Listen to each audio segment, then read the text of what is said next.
I'm running it. Yo, you about to make me to put a hat on backwards. You don't make the hood What's out of going me. on? I'm enlightened. It's your boy JC in the Nerd Dungeon. We are coming to you with a little Kliq Talk. You got Mr. Dre, the Geek Dad, who just ran away.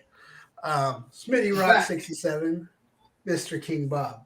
So, how y'all doing this week? Pretty good. I'm gonna be munching as I talk. So, yeah, I got reduced fat Colby Jack cheese because I'm a dumbass. I didn't check the label before I bought it. how's everybody's week been? Well, apparently we're all wearing hats, and Smitty can't put his backwards. What's you up, want people? me to put it back? I normally don't wear it backwards, but It's fun. You don't have to. Peer pressure. It is peer pressure. What's up, Tiny Ninja? What's up, Steph? Stephanie? What's up, Nadia? How y'all doing? see, I don't Yo. look good. I don't look good with it. I'm on backwards. It's just not how I run. At least ours are fitted and not a snapback.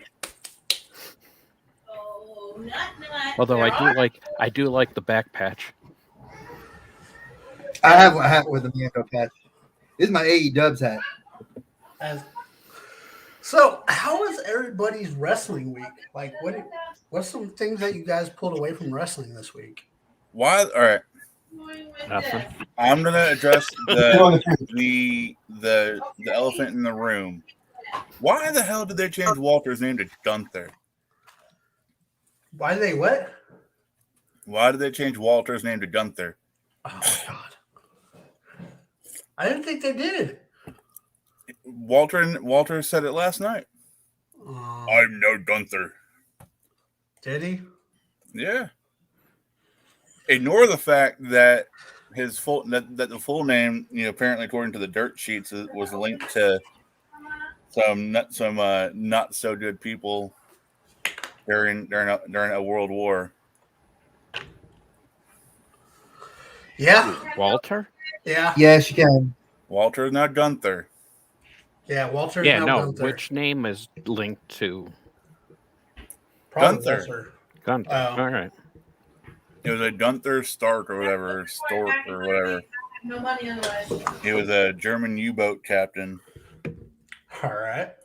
So, yeah. Walter German? No. I thought he was English.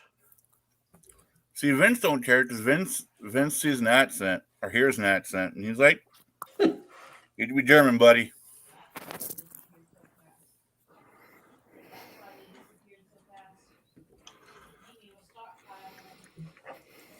I see that. Tell him happy birthday from us.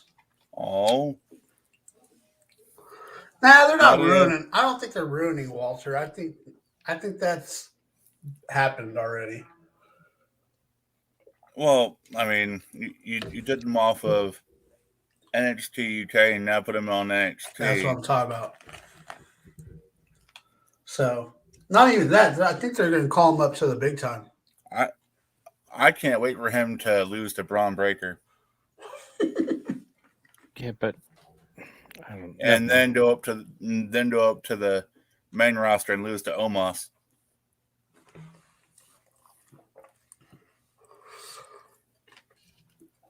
Is Dre on ignore tonight? No, Dre's trying to do two things at once. I already have read the whole dirt sheet thing about them calling him Gunther, and I thought it was kind of lame to be called Gunther. I mean, it's so better. It's so slightly better than Braun Breaker. Oh, it's most definitely better than Braun Breaker. But at the same time, it is what it is. He's a hell of a talent. They're not. He's gonna end up. I mean, they brought him over here for a reason. I don't know why they brought him from NXT UK to the US. I think that was a big mistake on their part. But if the NXT UK is falling apart, I guess it would make sense to pillage it, to like bring him, save him, and bring him here. Yeah, so but you've already had him in pay-per-views under the Walter name. Why change it? You know how Vince is. It's Yeah, but there was no need to rebrand him. Just give him the matches. Well, he's rebranded everybody that came up from NXT. Like the only person that hasn't been rebranded is Austin Theory.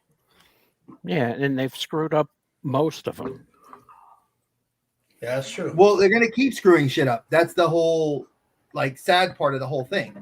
Like you're gonna end up having guys that are really talented that are not doing well, and guys that are doing really, really well. Let's rebrand them. Tommaso Ciampa, I hope they don't rebrand him. Pete Dunne, I hope they don't rebrand him. Just let them rock with their gimmicks from NXT. But with Triple H having little to no power, and already Roddy is built a store on Pro Wrestling Tees, it's already a sign that he's on the way out. I mean, his wife is already wrestling in AEW. The rest of the crew is in AEW.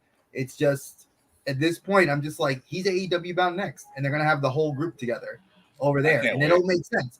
You put the whole group together, and they say they're gonna call themselves Paragon. I'm like, that's a great group name. I mean, with the way that the Elite is, who are you gonna give them the Elite? Kenny, the Bucks, and who else? Paige ain't joining them again. That's true. He's tied into the Dark Order. You know, the only group that's multiple people, more than 4, you would have is what? Best Friends, because you got Rocky Romero, Trent, Wheeler Yuta, Chuck Taylor, and Orange Cassidy. The Hardy family office. They're more than 4. There about to be more because Jeff's coming there. That's if he decides to go that route. That's if they decide to go let him. I mean, let's just be real. Mox is supposed to come back tonight. That's true. That he gets his big reveal tonight, and if he can't hold it together, I doubt Tony's gonna be like, "Yeah, let's keep you around. Your drinking is too much." Yeah, Nadia. I know he said he wouldn't come to USA, but Vince has a way of working with people. Well, no, he also made it no choice. Walter never wanted to come to the US. He dropped the title here on NXT US to Ilya Dragunov. Mm-hmm. Then Ilya Dragunov is holding the belt over there. You had the same thing with the Irish Ace. He's a great wrestler. Why would you not let him come over here and wrestle here? Hi, boo. So, you know, that's just the crap of it. You know, I'm personally, me on a personal note, I think NXT, I can't watch it. I can't stomach the product. What would you guys say is the best storyline in WWE right now? Who's the best storyline across all brands? In WWE, yes. I hate to say it. Best that's drawing money, Roman. He's the only one drawing money besides Brock, and Brock only's drawing money right now. I agree. Whether you love him or hate him, Roman's drawing a product. Is creating the product.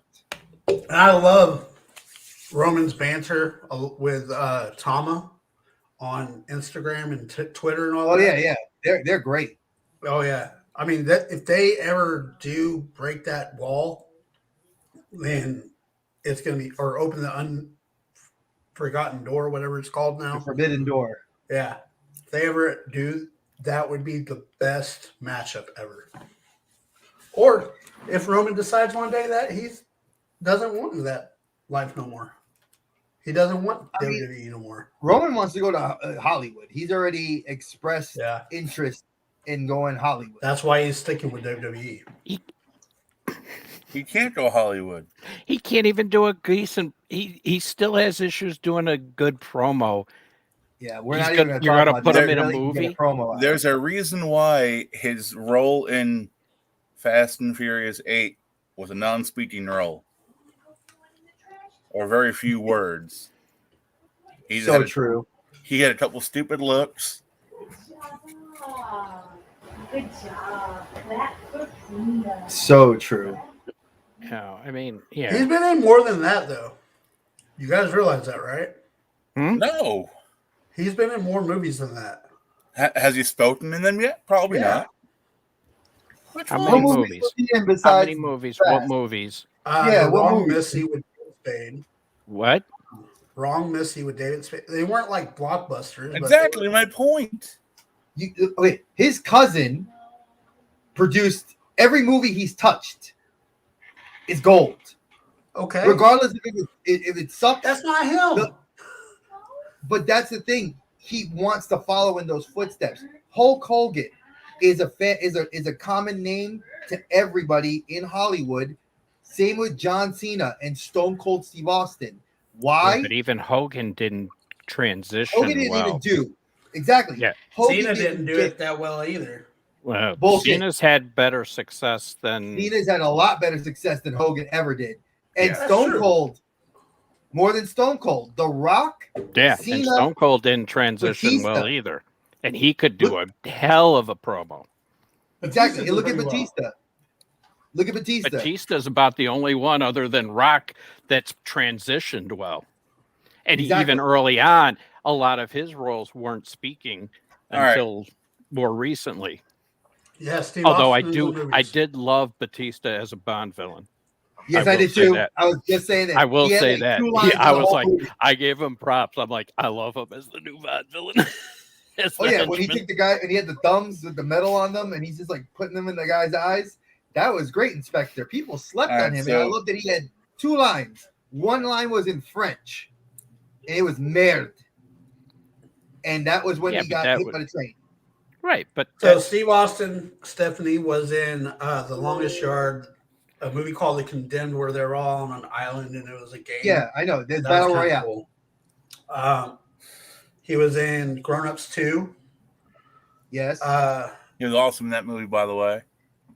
He was in Expendables mhm. Yes. and a movie called Recoil with Danny Trejo. All right, first of all, Roman's character name in the Ron Misty was Tatted Meathead. It's true. That is not winning you any Oscars. Hey, We're Mike not Biggs. saying, I'm not saying he's going to be a great actor. I'm just saying he's average. You're giving him a lot more credit than I am. Woody Harrelson. in that- All right, David that Spade era. is average. Thank you. I agree with that. Roman is a dumpster fire. He really is. He can't even talk. Ooh! I mean, JC, look, I know you love to pick and be All right, always on that side, but come on, brother. You even have to admit this is you can't defend this dumpster fire. Well, I This is didn't one say of he was, those- like I said, I didn't say he was a good actor. No, but you were Why making you it say he wants to sound go I don't- Hollywood?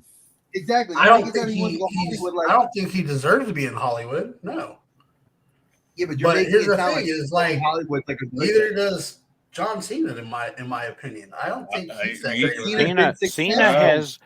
Cena has built off of his promo ability and has made and actually put himself in a very good place because he's not afraid to make fun of himself That's and true. he's willing to do the comical stuff. Blockers.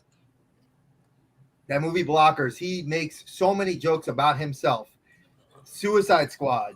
Trainwreck. I mean, it's a walking joke, his character. Yeah, but and he's You got can't a play with fire series coming or off of that. it. Have you have you guys seen Peacemaker yet? Not yet. Hell yeah. The first 3 episodes. haven't I seen love it. Love it. Absolutely love it. The opening by James Gunn, music, it's fantastic. Fan freaking tastic. As much as I didn't want to like it, I'm probably going to watch the whole thing. Exactly. And it's not bad. It's It's like not if you- bad at all. And I you- hate admitting it because I did not like Peacemaker in the movie. And, I hate him in the movie. yeah, which was like, why would you give? But I mean, it's so bad, it's good. It's one of those It's shows so that like stupid, it's good. and it's so wants to be like if Guardians of the Galaxy was a TV show. Well, it's Gun, so yes, of course that's what it is. done in such He has a great, very it's got the similar. great music, it's got the great characters, it's got character development, it's got great comedy, it's got odd romance. It works. And it's Cena, I and of mean- all people, it's Cena, and Come I on, can't believe come it on. works. Is Roman going to be dancing around in his underwear, singing to 80s metal? Hell no. Do you want that? Yeah.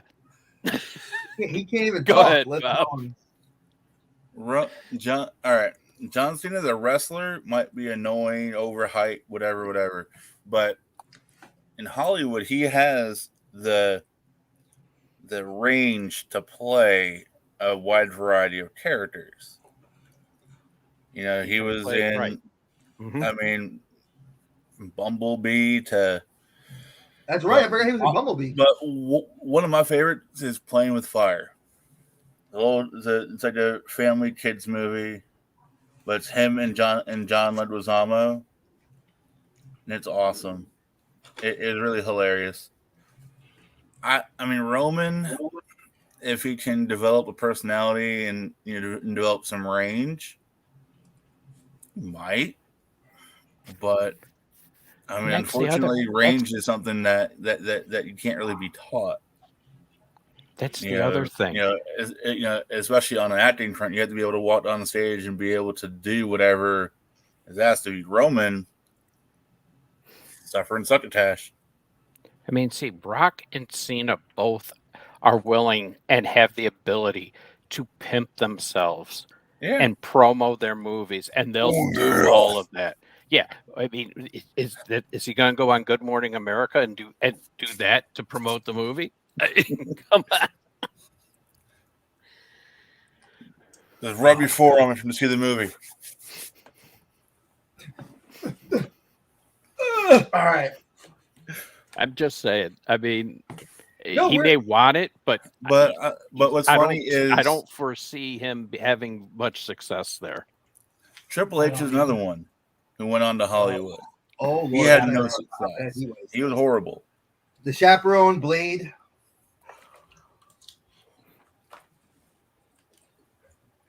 I didn't mind him in Blade. Of course, you wouldn't mind him in Blade. But I didn't mind him in did. Blade. but I think he could have done better, but I didn't mind. I didn't think he was horrible in Blade. if you look at if you look at the wrestlers who have had longevity in Hollywood, aside from Rock and Cena, Austin's had some good success. Even Randy Orton has had some decent success. Mm-hmm. See, Orton's Oh, got Cody a Rhodes. face, though. I mean, Orton's. There was one movie he was in. The Marine. He did the Marine. No, there's another movie he did, let me see if I can find it. I think the best one so far, for my opinion, I mean, obviously The Rock, but right behind him would be Roddy Piper. Roddy had one movie, Okay, and it was a wonderful movie. and it happened to become a cult classic. Which it did. Right, but that's almost fluke kind of thing, you know. I mean, it was totally a B movie, and it happened to catch with people. It's a cult and classic. Yeah, it got this cult following, and but that, like I said, that's almost fluke luck.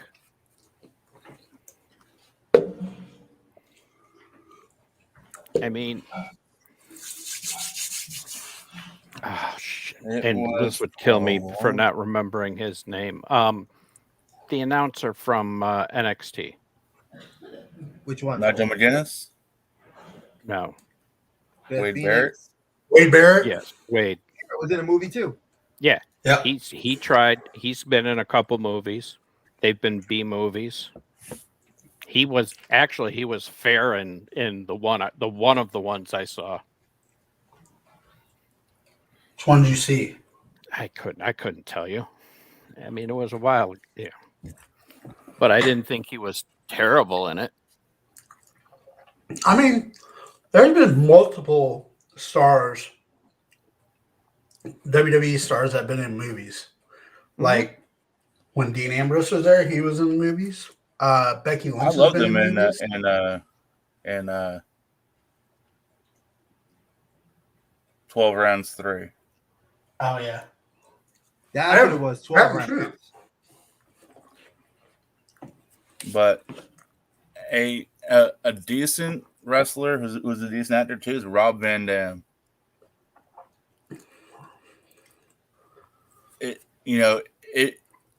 If you can suspend disbelief of knowing he's a hippie pothead, he's not a bad actor. In that like darker, grittier movies. I don't know if I've seen anything he was in. Even John Morrison was in a movie. He was. Several. And Boone the Bounty Hunter or something like that. Yep. I don't know. I mean, you talking about That's What I Am with Randy Orton? Yeah. Yeah. Well, I mean, WWE has their own production company for that very reason, is to try to cash in on their notoriety and their popularity. Come up with scripts, come up with. So, I mean, yeah. I mean, all of them probably have that dream, or a good number of them. But. True. All right. For RVD, look up Wrong Side of Town. I've seen that one. Kurt Angle was also in the movies too. He was.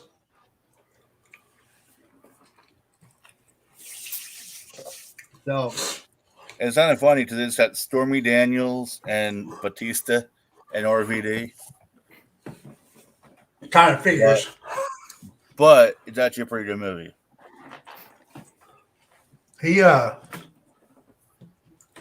out with a lot of porn stars. Well, I mean, when you're a pothead, yeah. That's who you hang out with. Potheads and hookers. Yeah, it makes sense. Hookers and blow. Hookers and blow. Hookers and blow. And Batista. And who rips his pants. All right. Moving on. We have a recasting to get to. Oh, boy. How this is going to work is each character will be a different round. Yeah. Each character will be a different round. And you two and whoever jumps in the audience can vote on who they think wins that round. And we'll tally it up and see who wins at the end. What we're going to do, if you've never seen one of my recastings, let me just say I like them. That's something I'm actually known for. So what I do is I take a movie and I put a brand new cast on it, because Hollywood is horrible at recasting stuff and remaking stuff. So, and if you have a problem me saying that, look at Mulan or give me some other bad remakes. You guys know any other bad remakes? Matrix. Matrix 4. Yeah, so it's those. So we are going to be doing. Where are we lose Spinny for? I don't know. This is we lost them. Come back. All right. So that's how it's going to go. And we're looking for people that can step in and fill these shoes of these iconic DC characters. We're going to be doing the Justice League. Added a couple of people because why not? So today we're going to be doing Flash, Wonder Woman, Superman, Aquaman, Batman, Cyborg, Green Arrow, Martian Manhunter, Lois Lane, Alfred, Lex Luthor, Steppenwolf, and Darkseid. And with Steppenwolf and Darkseid, I kind of figured that we would do because they're obviously going to be somewhat CG'd. So Voice. I figured, well, voice and attributes. The wrong Welcome back. All right. So how this is going to work is I'm going to have both of you vote, and you're going to say one or two, and you're going to put it in the comment section. Can you get to the comment section?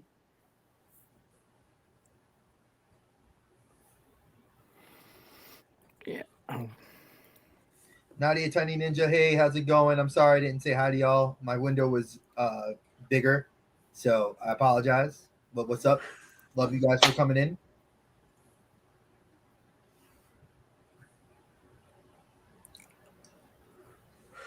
All right. And you guys are going to be the judge. And if there's anybody in the comment section, they can chime in as well. I will be 1, Dre will be 2. So you say 1 or 2 for your vote. And when we vote, you guys are going to do it simultaneously, so you can't discuss it. Is that fair? All right. Now, who's 1 and who's 2? I'm 1. He is 2. All right. Okay. So, like, 2. well, of course you would say that. I'm just messing with you. All right. So, who should we start off with first? Dre, I'll let you decide. Let's start off with the Flash. Of course, you want to start with him. You're going to be shocked at who I chose and why. So we had some stipulations. Is that we couldn't choose Avengers or anybody that's actually in the DC universe right now, or playing a DC character. So That's gonna honestly though, that's kind of a messed up rule because I was looking it up the other day. There are over 20 actors that have played in both universes. well, we're talking about the core. I know, but I'm We're just talking- saying we're- even some we're of the talking- core people have been. We don't want to see Robert Downey Jr. Chris as Evans, Batman. Chris No. Hemsworth, they're not going to show Yeah. up. And trust me, I No. didn't pick any of those. I went very left didn't with a either. lot of my choices. I did So- too, because here's the reason I picked the way I did, and I'll let you know before I did it. It's because I wanted to see what I could do with Zack Snyder's Justice League. If we added these characters to it or certain people to it, I wanted to see what Zack Snyder could do with these actors in the roles. So, and has everybody seen the Zack Snyder cut? Yep. Okay. Well, Robert enjoyed it very much. I refuse to watch a 4-hour movie. You're missing out. So we are going to start with the Flash, and I'll let Trey go first. Okay.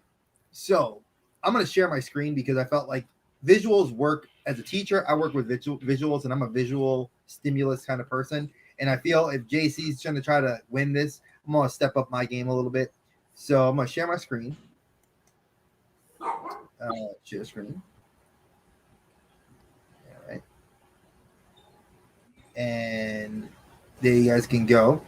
I chose. Oh. Yes, I think you needed to. Yeah, Dang. man, it's I true. chose Zolo Maridueña. Obviously, we all know who he is. He is from Cobra Kai. I think he is just a fantastic young Hispanic actor. I think he, with emphasis on young. Ezra Miller is supposed to be a younger version of Barry Allen. And I felt like, why not take the Flash a little bit of a different way? Like they've done the Flash obviously as a being black. They've done him being, of all different races. So I figured, why not make him Hispanic? And I felt like staying within the realm of a young guy that would want to make Flashpoint occur and would still have the comedic chops to be funny, but could take it a step and be fierce when he needs to be. I think he does a great job in the show. And this is why I chose Zolo to be my Flash. Okay, I understand. Which I like the fact that you went a little bit left on that one, and I don't know the actor very well. I have seen Cobra Kai as the main character.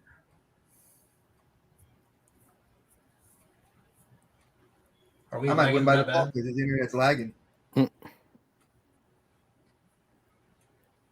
What? Are we lagging that bad? You're You lagging, not us. Hold on. Okay. Let me exit out real quick. Hold on. So I win by default, folks, off of my first pick. I think that's awesome. Thank you, the Academy. Thank you. Thank you. Thank you. Thank you. No, you don't. There's no belt. There's no belt change for on a DQ. Hey, listen, King Bob is also You cannot win the GM. title on a Number two. disqualification. Nice try. Even Jack Am I agrees. still lagging? No, you're not. No, you're good now. I think. Okay. You sure? You're a Because little- like it took you a while to answer You're a little that. slow. Yeah. Well, because you're not talking, but if somebody else is on the Wi-Fi, bro, you are. No, nobody else. Hold up. Is that better? Mm-hmm. Seems to be. Hold on. Thank God he's gone.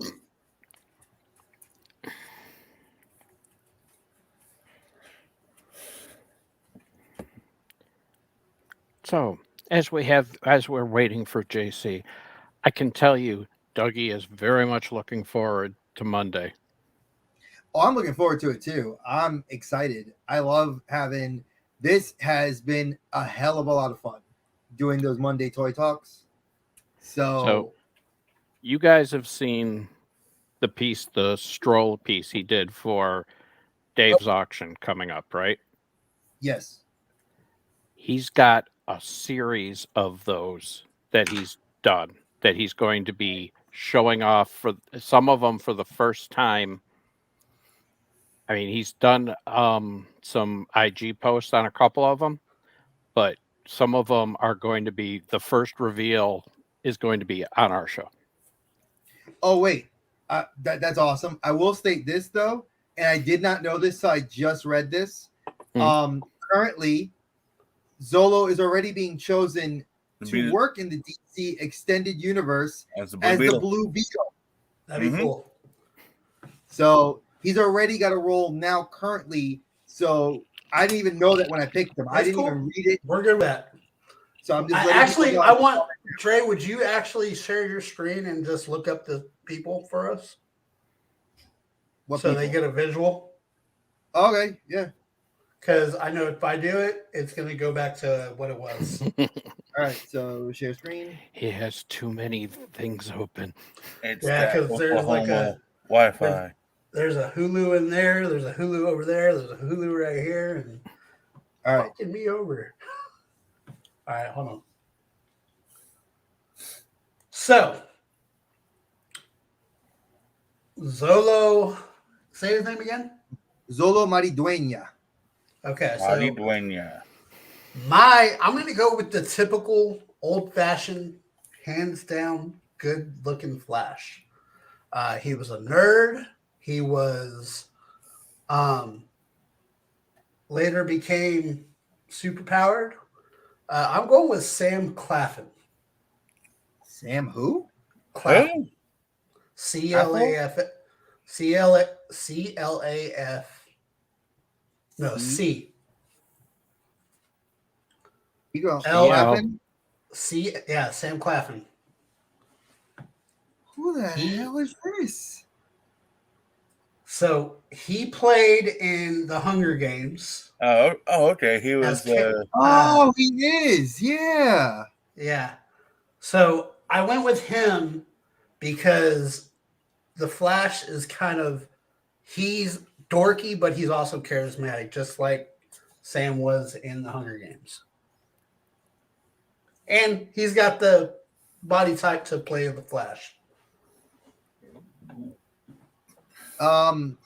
If the Flash was like ripped, I mean, the Flash isn't ripped. Grant Gustin's not ripped.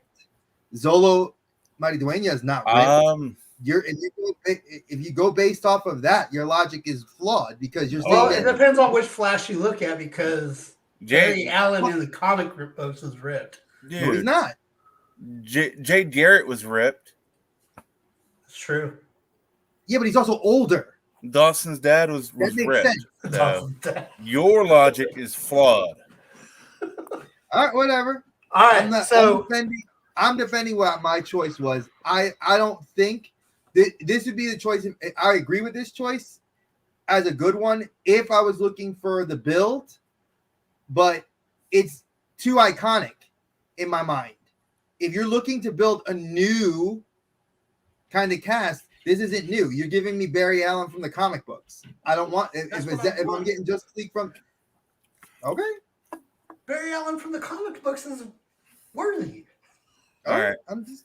That's right. All right. So Smitty Rock, King Bob, anybody in the chat. I am 1, Dre is 2. So in about 5 seconds, I just want you guys to go ahead and type 1 or 2 in the chat. 5, 4, hang on. 3, 2, 1.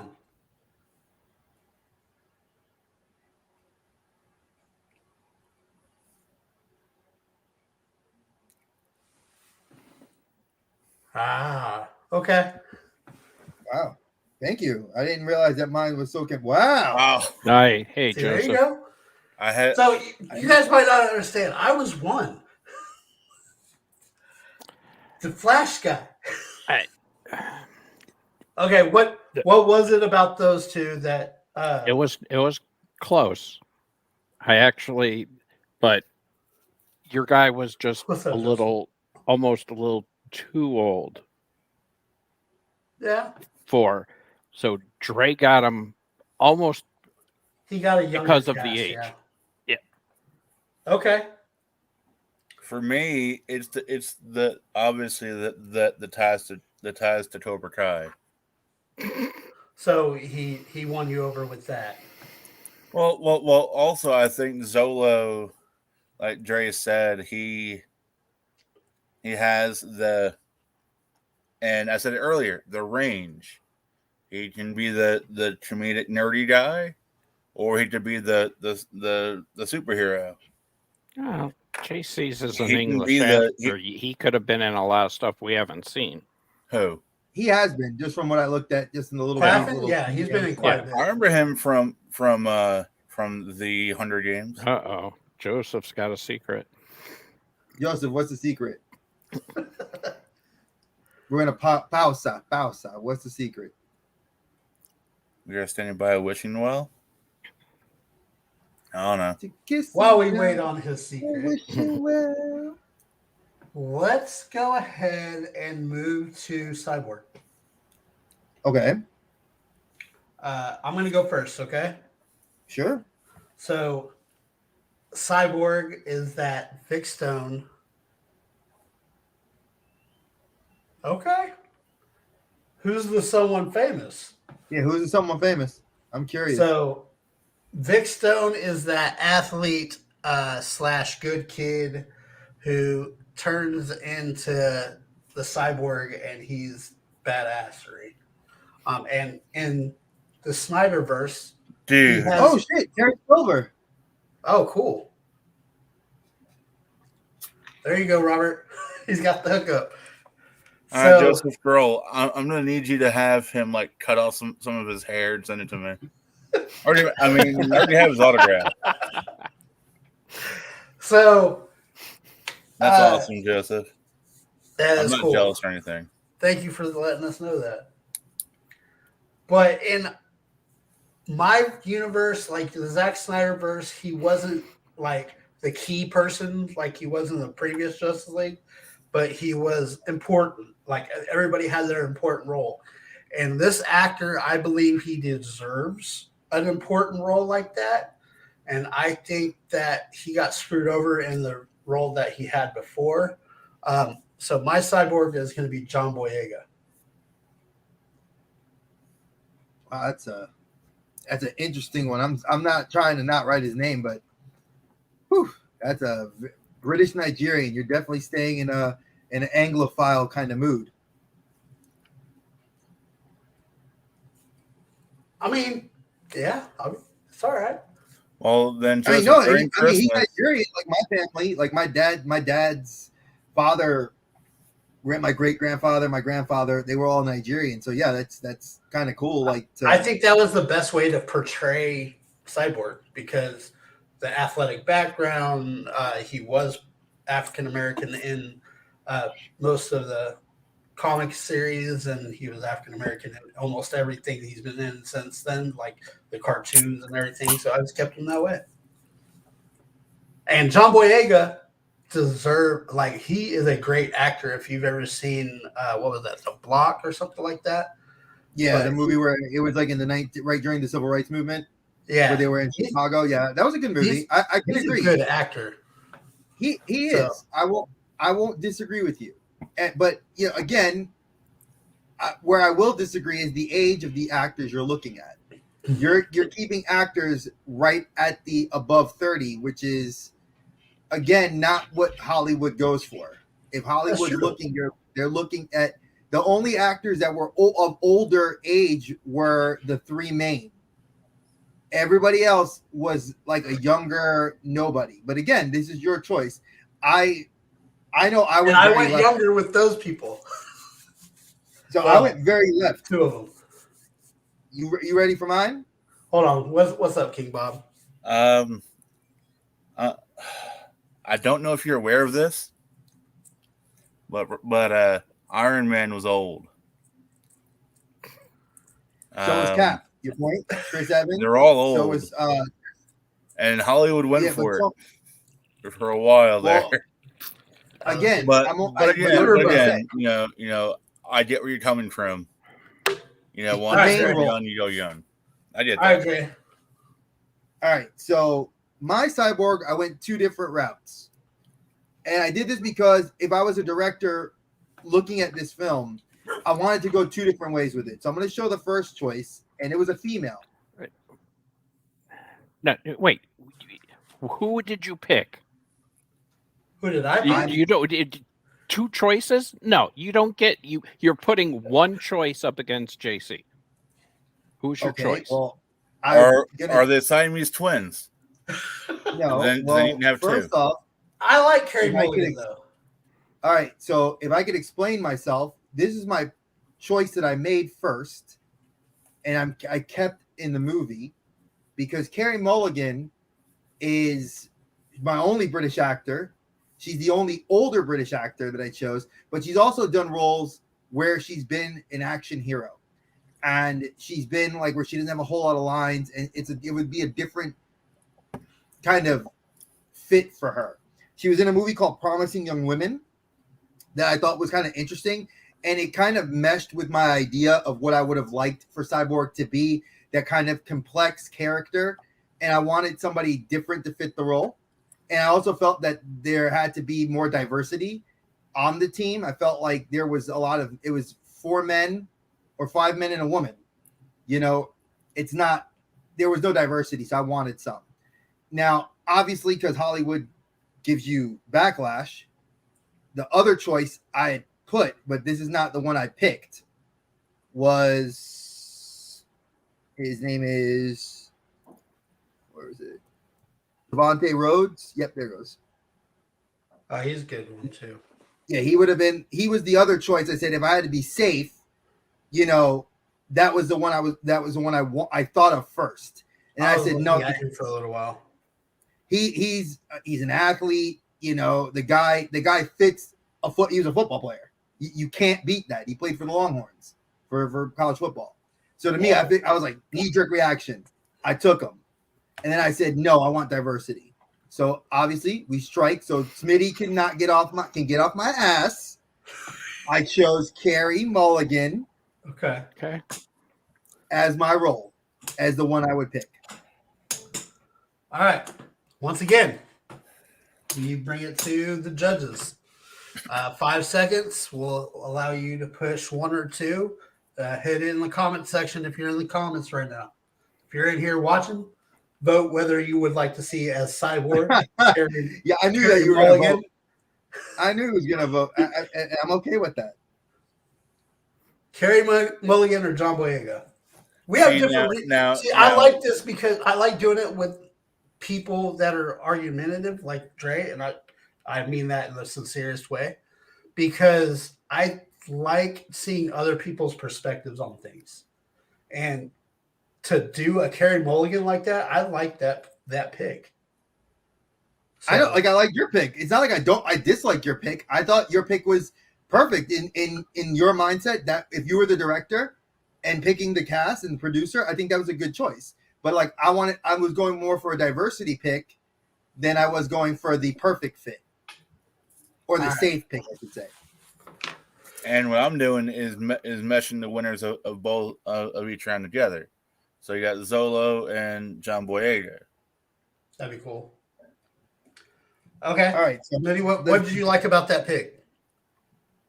I think just I liked your pick. Honestly, I if it was me, I might have tried to find someone a little younger, especially for Cyborg, just coming out of the Teen Titan background and stuff.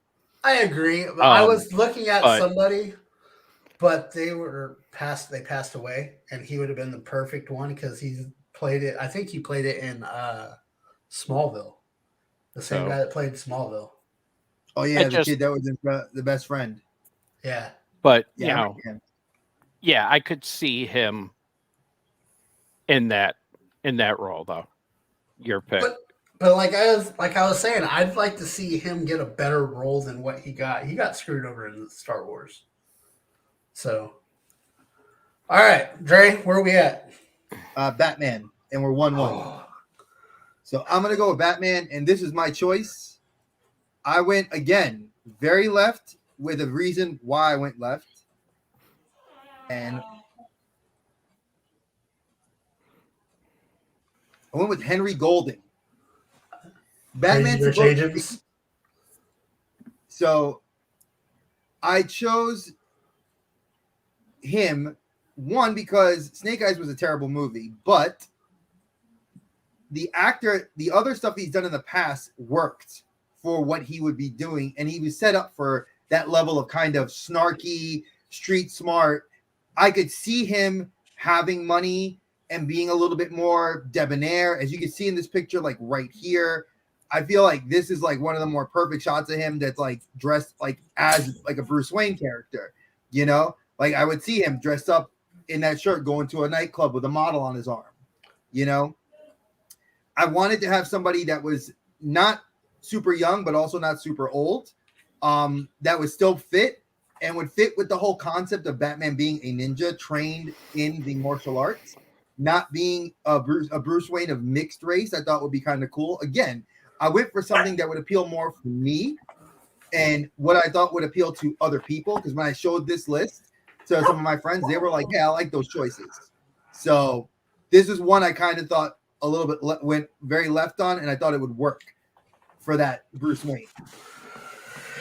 I like that pick. I really do. I like his acting. He did great in Crazy Rich Asians. There was a movie. He killed it. There was a movie he did with Emilia Clarke that I loved called Last Christmas. That was a really good movie, and he played a really cool part in that. I like him. He's a very what's the word? Not Confident. emotional. He's confident in his acting.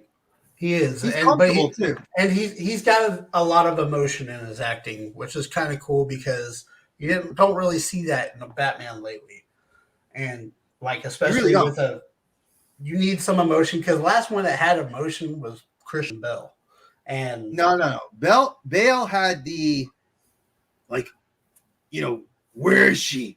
Where is she? I think Affleck killed it better for the emotion. And I think Henry Golding, when I think of the two of them, I think that they would actually mesh very well because you look at someone like Ben Affleck that like, where's Martha? Where's Martha? And that level of like the fighting and the training montage that they did. I pictured Henry Golding doing that same montage because we saw that in Snake Eyes. So you could see him being that Batman across the trilogy. so like I said, I like that one. So I'm kind of my big three. I kind of went into a different universe. So Earth 52, which is the one they started over, the 52s. There is a Batman who is very where is she? That type of Batman. And he punches a lot, and he is a crazy rich person, and like Bruce Wayne is crazy rich still, but it's a cool look for him. I went with Carl Urban, and I just thought his base fit the Batman. He could play Bruce Wayne. I I like this actor. I like him in The Boys. I like him in Lord of the Rings. He's a little older, but so was Batman. So that's exactly why I was thinking the same thing too. Like I wanted my pick to be above like 35 or close enough to 35 and over. I was trying to look at like the demographics of like how they were looking at each actor and try to keep it within a key demo. And I felt like Urban's an excellent pick. I mean, just looking at like a couple of the pictures, like I see. Yeah, look at that one underneath. Yeah, that's like a Bruce Wayne. That's a Bruce Wayne right there. Like right here. You could see that, and you could see him being a grizzled, older. I could agree with. I actually really like that pick, and I love Carl Urban. I think he's a great actor. So I'm, dude, awesome. I didn't even think to go with him, but very good. Plus, I loved him in Doom. Oh yeah, loved him in Lord of the Rings. Loved him in Doom. Loved him in Star Trek. So, have you watched The Boys yet? Hell yeah, I've watched The Boys. I love The Boys. He's good. Oh yeah, excellent choice. All right. Once again, we're going to count down to 5, and you guys are going to vote. So 5, 4, 3, 2, 1.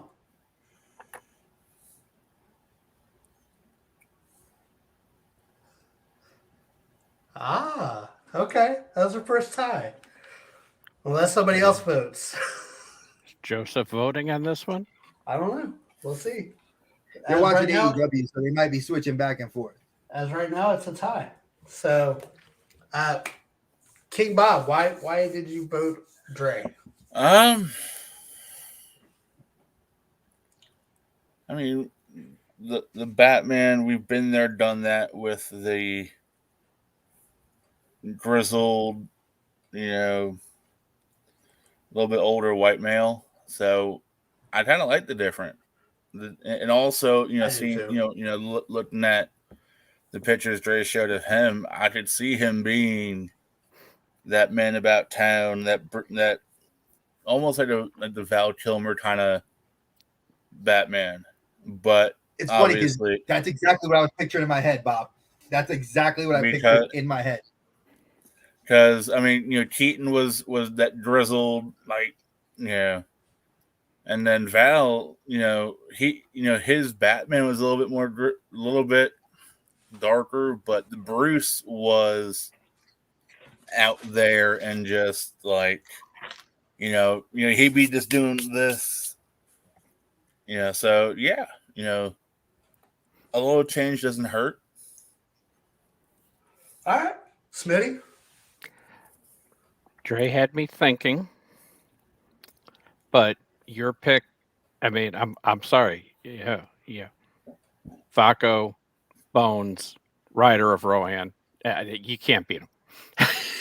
Oh no, I'm not. Like I said, it's like I said. I would have a hard time picking who I would vote for, because between both, it's really, would you rather see a more diverse version, or would you rather see a guy that you know is an established actor with a pedigree? Yeah, he has a pedigree. Somebody, So one of it's like, would you rather see the person that has the diversity that can act his ass off, or would you rather see the person that you know is going to kill it every time? You know? Yeah. But I will say, Dre, you made me think. But That's a good one. I like that. That was a good matchup. Give you. I didn't just like. Oh, yep. No. Well, I kind of did. I mean, you don't realize before JC said anything, you had a good advance of your pick. Well, just so you understand, you were the one I had to go to sell this on, because you are the other Batman fan in our group. Mm-hmm. So for me, I had to look at who was I appealing to show difference versus not knowing what JC chose. So it was a wild card of me picking Henry Golding. So like I said, I could not beat Carl Urban. Like that's a home run. I felt like I mean, Bob, I appreciate it, because I'm glad that you were like me, want to see something different.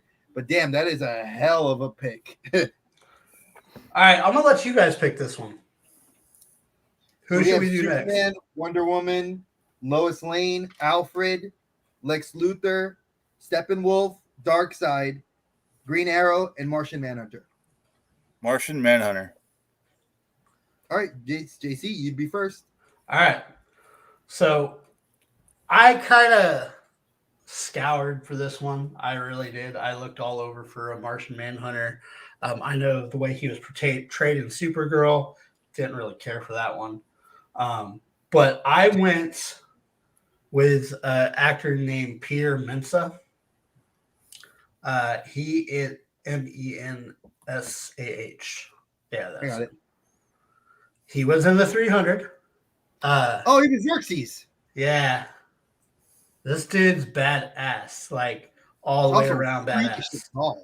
He is. And I think that his facial structure would be perfect for the Manhunter. He's also a great actor. Well, I mean, I've seen him in other stuff. I know he's been in several other shows that I've watched. Oh, yeah. Again, not a bad choice. I personally, I didn't like Xerxes' character, so for me, I didn't even think of him. He was in the Scorpion King. Yeah, he was in Scorpion King. 300. He was in Spartacus, which was on Cinemax. He was in Hidalgo. He's been in. Hidalgo was good, yeah. Shit. The Incredible Hulk. Yeah. He's been in quite a bit. He's got range. He definitely got range. Okay. Interesting. So, my Martian Manhunter, again, keeping with, a demographic. Because to me, Hollywood looks at demo, but it also looks at what people can do. And because this guy's controversial, I felt like it would be cool to have him. So I'm going to show you who I chose. I thought you were about to put Donald Trump. No, I went with Donald Glover. Donald Glover, of all the Hollywood young black men that I needed to have, I needed somebody that can be a diverse actor for the Martian Manhunter. Martian Manhunter can be very somber, very quiet, very reserved, but he can also be very funny and be very aggressive. From just what we've seen in the cartoon series, from Young Justice and the Justice League and Justice League The Adventures, he was also in several different animated series of Batman and Superman. It's like, and what they did with him in Supergirl, I didn't really love, but I wanted an actor that wants to be a superhero but hasn't found the right role yet. And I felt like I've seen him in Community, I've seen him in his music, I've seen him in the show Atlanta, I loved him in Solo as Lando. I felt like he kind of dinged all the bells for me, and why I want him to be the Martian Manhunter. It's a good pick. I like Donald Glover. I like his music. I like his acting. He's a good actor. Exactly. That's why I kind of wanted to stick within that realm. He could be iconic one day. Yeah, and I'm thinking that if the role that he finds the right role, it would like Martian Manhunter could be that role for him to put him into that kind of, you know, he's not super young, but he's not super old. He sits in that kind of like mid 30s, early 40s, young hip hop, into the culture, kind of into being, because Martian Manhunter also, the history behind him, for people that don't know, he chose to be a black man because he felt that he saw humanity go, like black people go through the trials and tribulations of being black, and he was around the civil rights movement. So that's why he chose to take to be personified as a black man. So it was very easy to look at all these other actors, but I wanted someone that kind of embodied that concept in the movement. Yeah. All right. Count down to 5, and you guys go ahead and vote. So 5, 4, 3, 2, 1.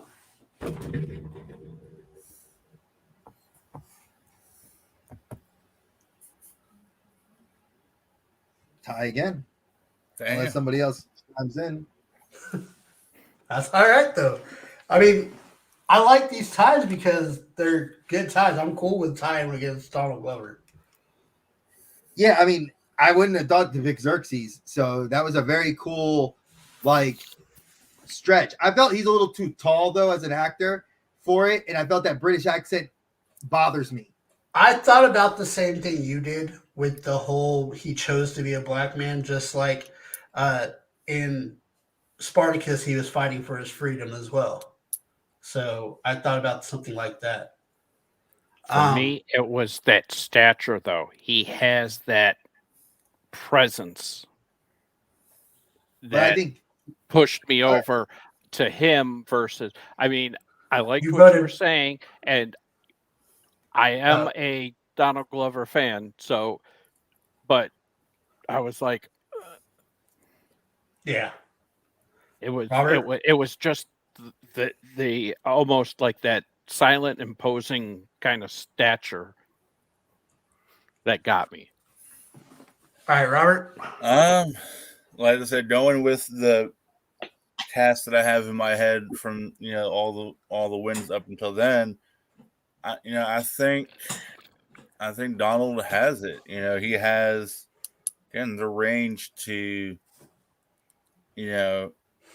be different personality traits if he has to. Because with Martian Manhunter, if he's he's John Jones, but if he's in a situation where he has to transform into something different, Donald can carry that off. I mean, it's just not look just at the pictures the right form here. that you see him in. He can take on other forms. So I just think, and then I mean, the whole stature thing. I mean, you can easily fix it the way they do a lot of other things. He worked out. Have his stature and Donald's voice, and you have your CGI Martian Manhunter. True. If you want to do it that way. But and like you said, look at you said the different styles he has. I mean, you can look at these pictures that are on the screen right now, and each one of them has a different style to it. So, and it shows the range of an actor that he is, and it's something that just jumped out to me. Like I said, like I was like, man, he is everything I've seen him in. I've loved him that he's done. I have his Childish Gambino albums on my phone, so it definitely to me was like this is an easy pick. All right, Smitty. Since Robert picked the last one, you get to pick this one.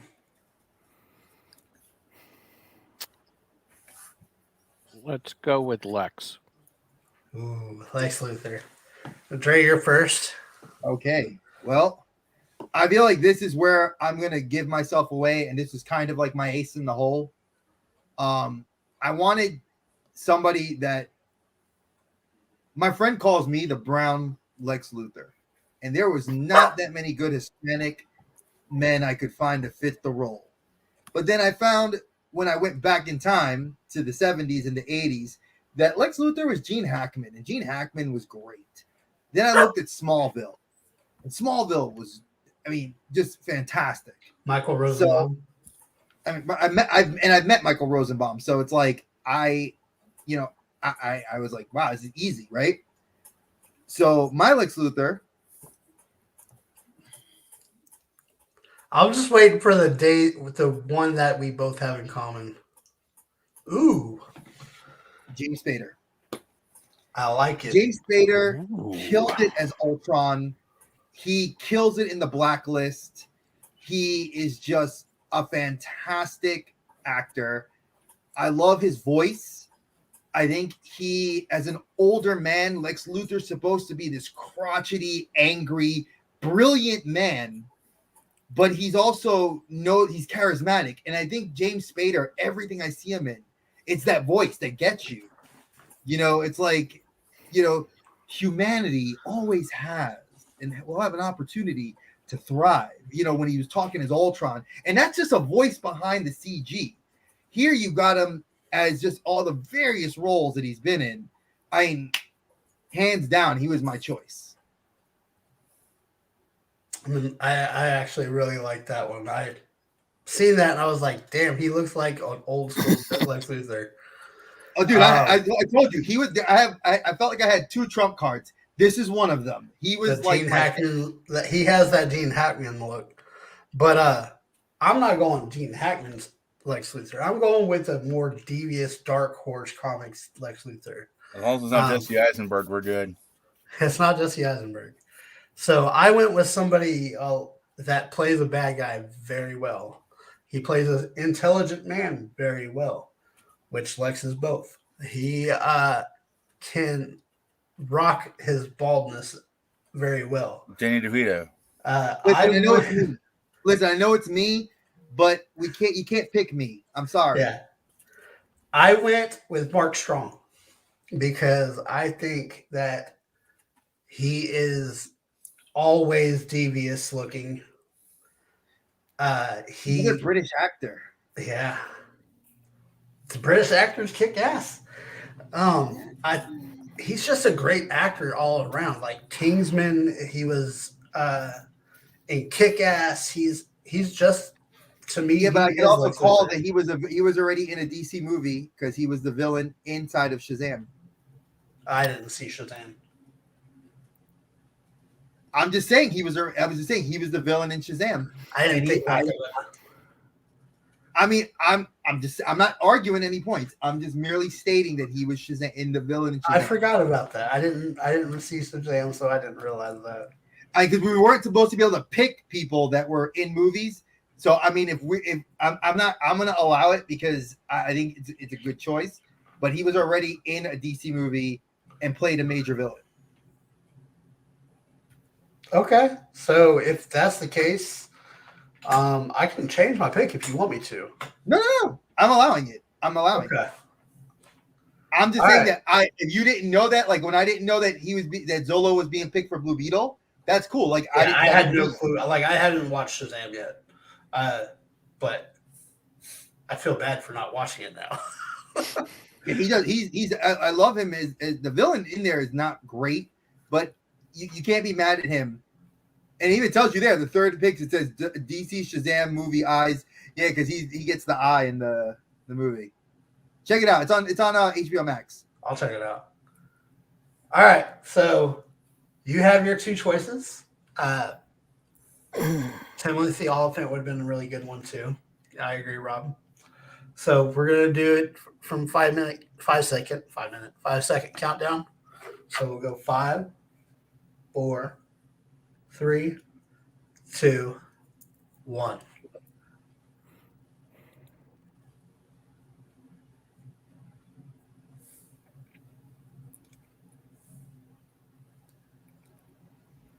All right, I kind of figured that one's coming. I would have picked 2 as well. So, although my choice would have been better, because he was awesome in Hitman, he was awesome in Live Free or Die Hard. Yeah, you can't go wrong with that. He was awesome in Scream 2. Who was? Justified. Timothy Oliphant. Oh yeah, Timothy Oliphant. Yeah. I don't know how he would do his bald though. Dude, he did it in He's done it Hitman. before. He did it in Oh yeah, he Justified. did. He He did. did it in Justified. He Hitman had it too. too. And in Hitman too. All right. Another good choice that I would have gone with would have been Zachary Quinto. Yeah. Because he did Or- voice like I was gonna say if you gave me another choice, I'd have picked that guy to the right of Mark Strong right there, Stanley Tucci. and Stanley Tucci would have been another good one because he plays a good villain. He's very charismatic too. He is. All right. Tyrese. He did the big old forehead.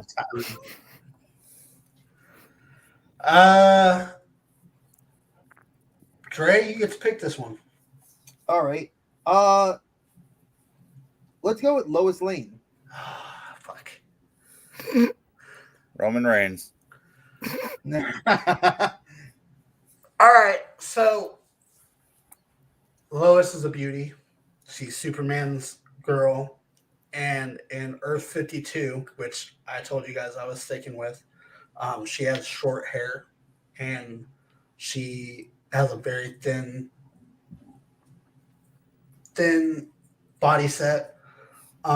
So I went with a beauty that was thin that I knew, and I went with Lucy Hale. Lucy Hale? Hale, Hale. I see her.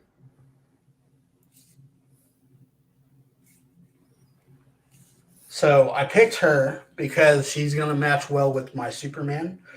So that's going to give it away. So I chose Lois Lane to kind of see his mindset on his Superman.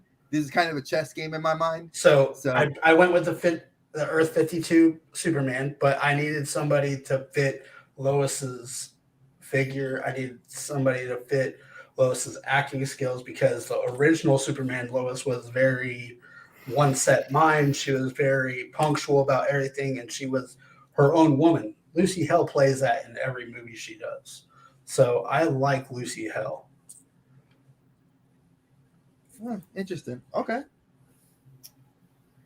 Well, I went completely left. Of course you did. My inspiration for this Rebel Lucy Wilson. for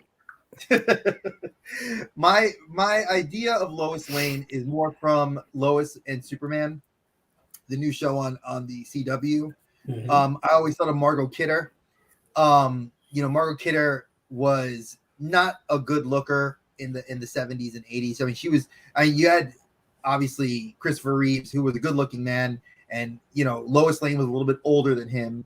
But then I think of Lois Lane, Erica Durant from Smallville, and I'm like, man, she was hot, and she wasn't like thin. She was a little thick in the right spots. Very beautiful woman. And it was funny because I asked the wife about this because she is the one that I kind of bounced a lot of ideas for what I thought about this. And then, I looked at my choice, and my choice, Nicki Minaj.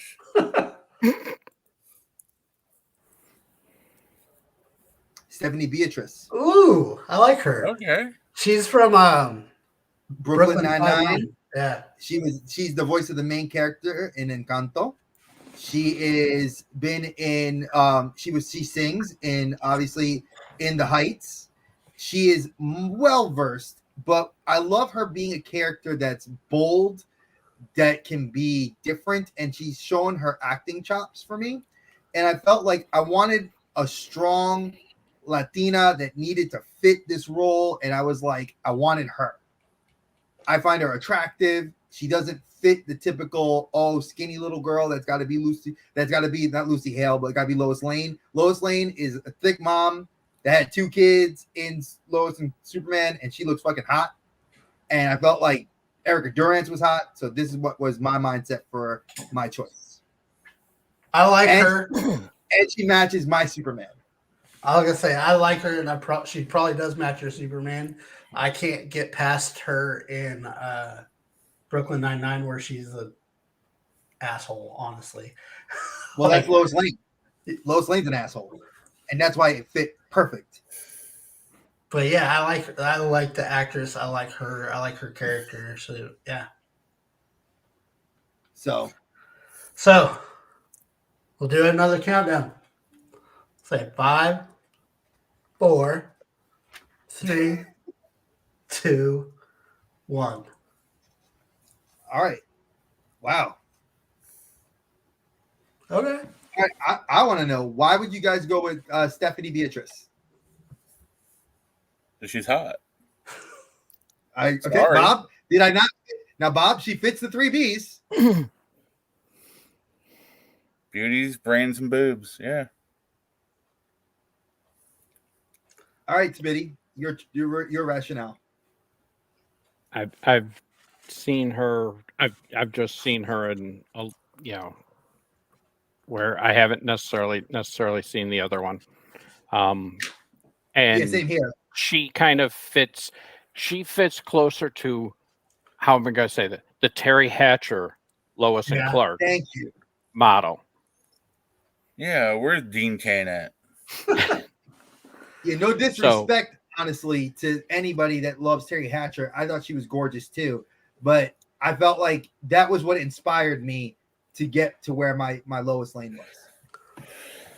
Yeah, I mean, like I said, I'm not mad to losing to her. I think that she's a great actress, and she fits that bill too. So, you heard me when you put her on. I said, "Yeah, that's cool." Yeah, she's hot. She wins.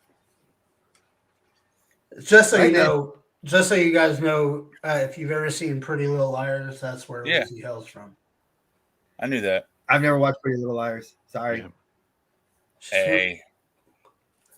Don't hate on Pretty Little Liars. I'm not hating. I just said I've never watched it. Yeah, me neither. Brooklyn Nine-Nine I've watched. All right, let's JT, go. Let's go Steppenwolf. All right, that's your call. Your call, man.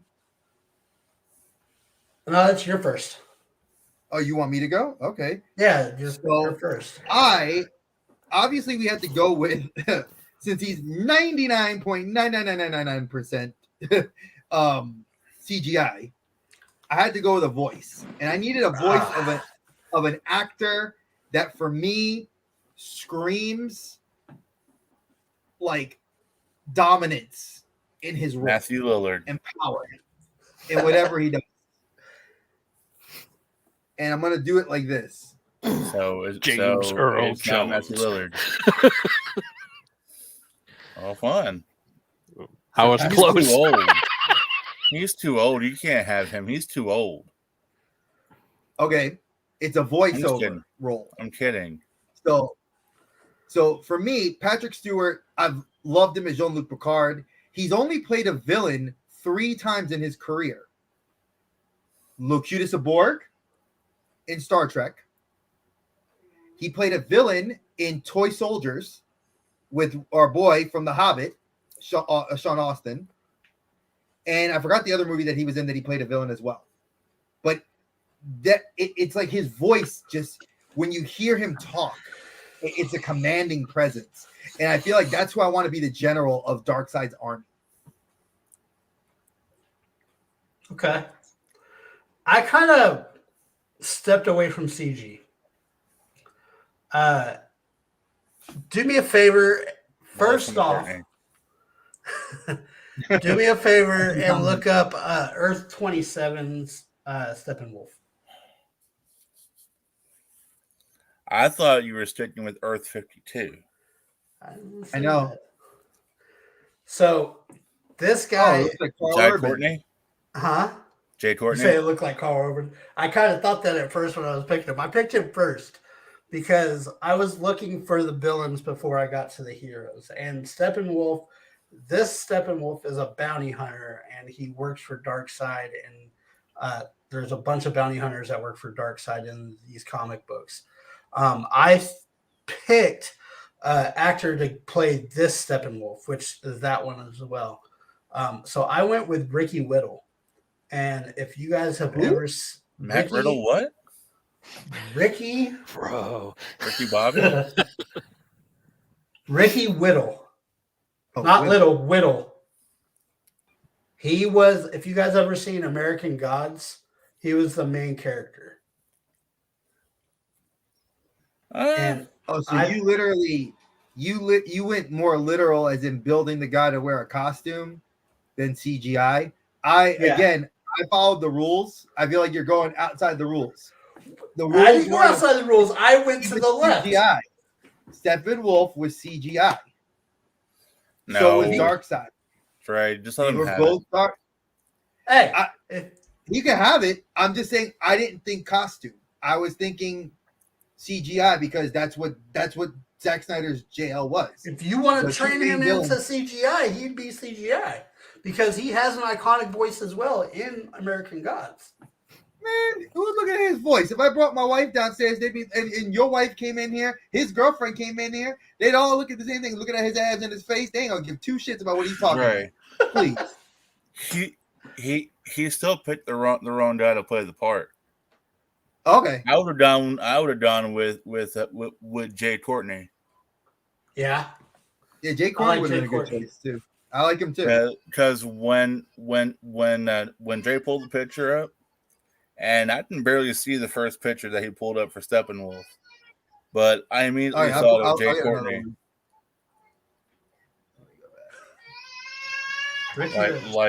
Like, yeah, there's no doubt about that. That's Jay Courtney from Divergent. Oh yeah. See, I thought more Carl that's- Urban. I thought Well, Carl well, Urban too. Well, yeah, I mean Urban too, but that first thought without even seeing any real definition was Jay Courtney. All right. So Except We'll Jay go- Courtney was in Suicide Squad. You know Yeah. what? That's why I'm not on. This is not my thing, but I would have picked him. Give me 1 second, guys. all right, we'll go ahead and vote real quick. And So you we'll show see. me that version of Steppenwolf. I'm thinking Batista. I like that too. Yeah, but he's just boring. I tried to step outside the box a little bit. I understand he was digitally enhanced, but I like this Steppenwolf. And if you read the comics, he's a really good Steppenwolf. So Just All right, I'm gonna count down to 5. I'm not gonna say anymore. I'm gonna count down to 5 and let you guys vote. So 5, 4, 3, 2, 1.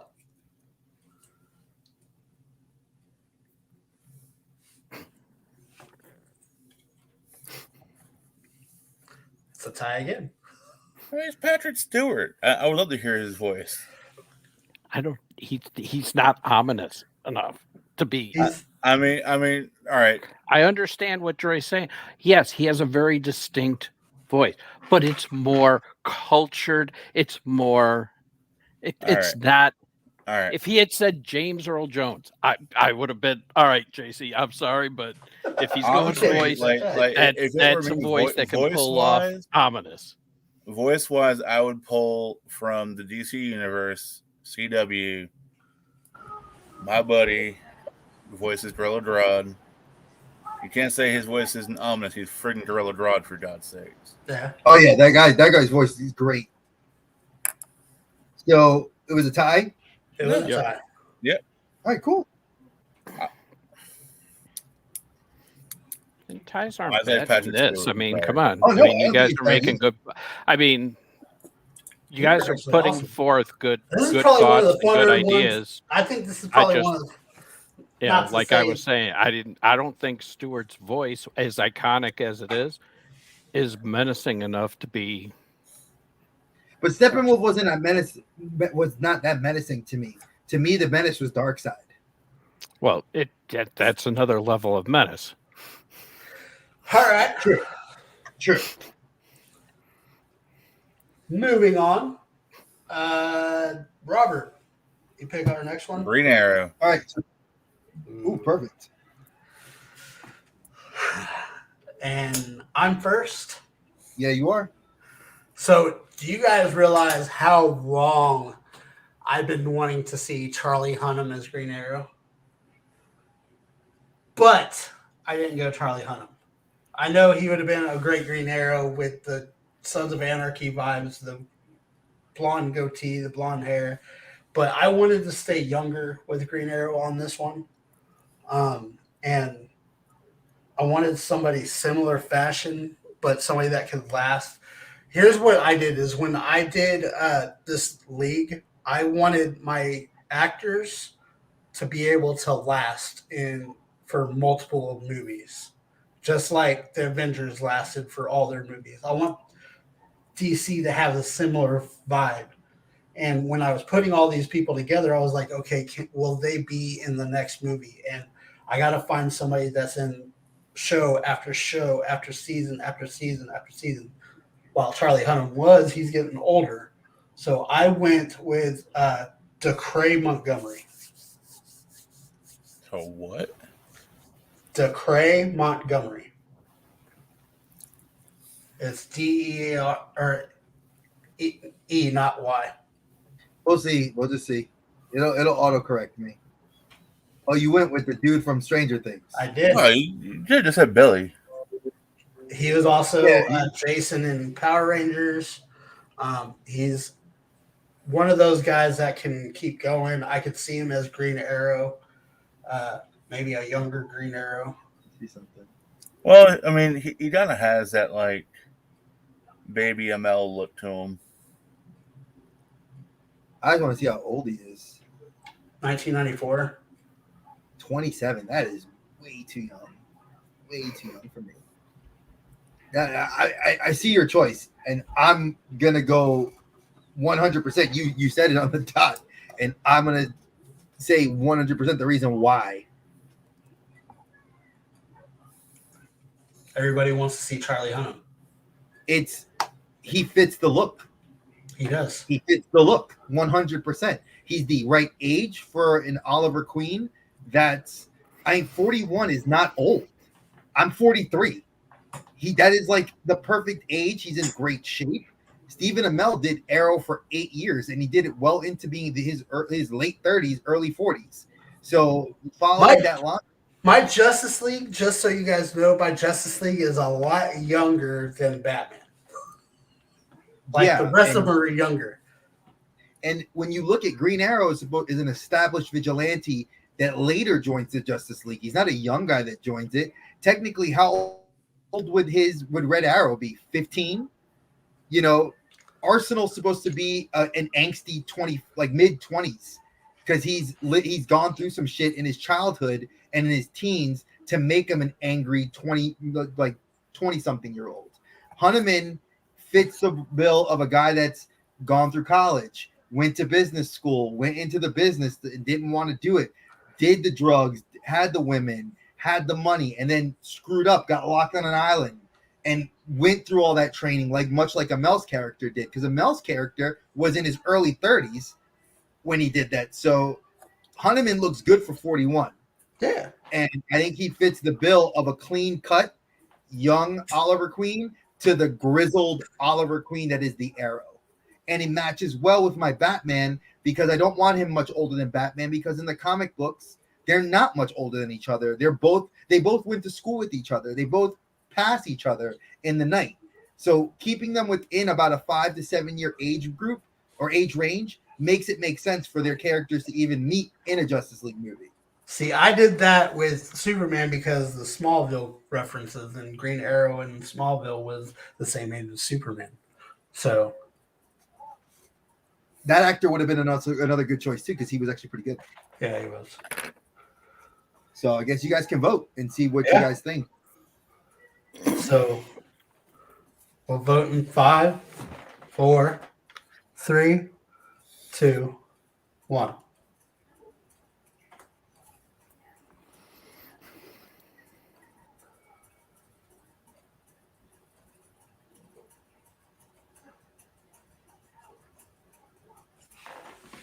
That's interesting. Okay. Let me say this. Like I said, I know everybody wanted Green Arrow as Charlie Hunnam. I still want Green Arrow as Charlie Hunnam. I love Charlie Hunnam. He's a great actor. He does great in King Arthur. He did great in Sons of Anarchy and all of that. I was looking for the little bit younger, and I understand your arguments. I applaud you for Charlie Hunnam because that was a good choice. Rob, what was it about?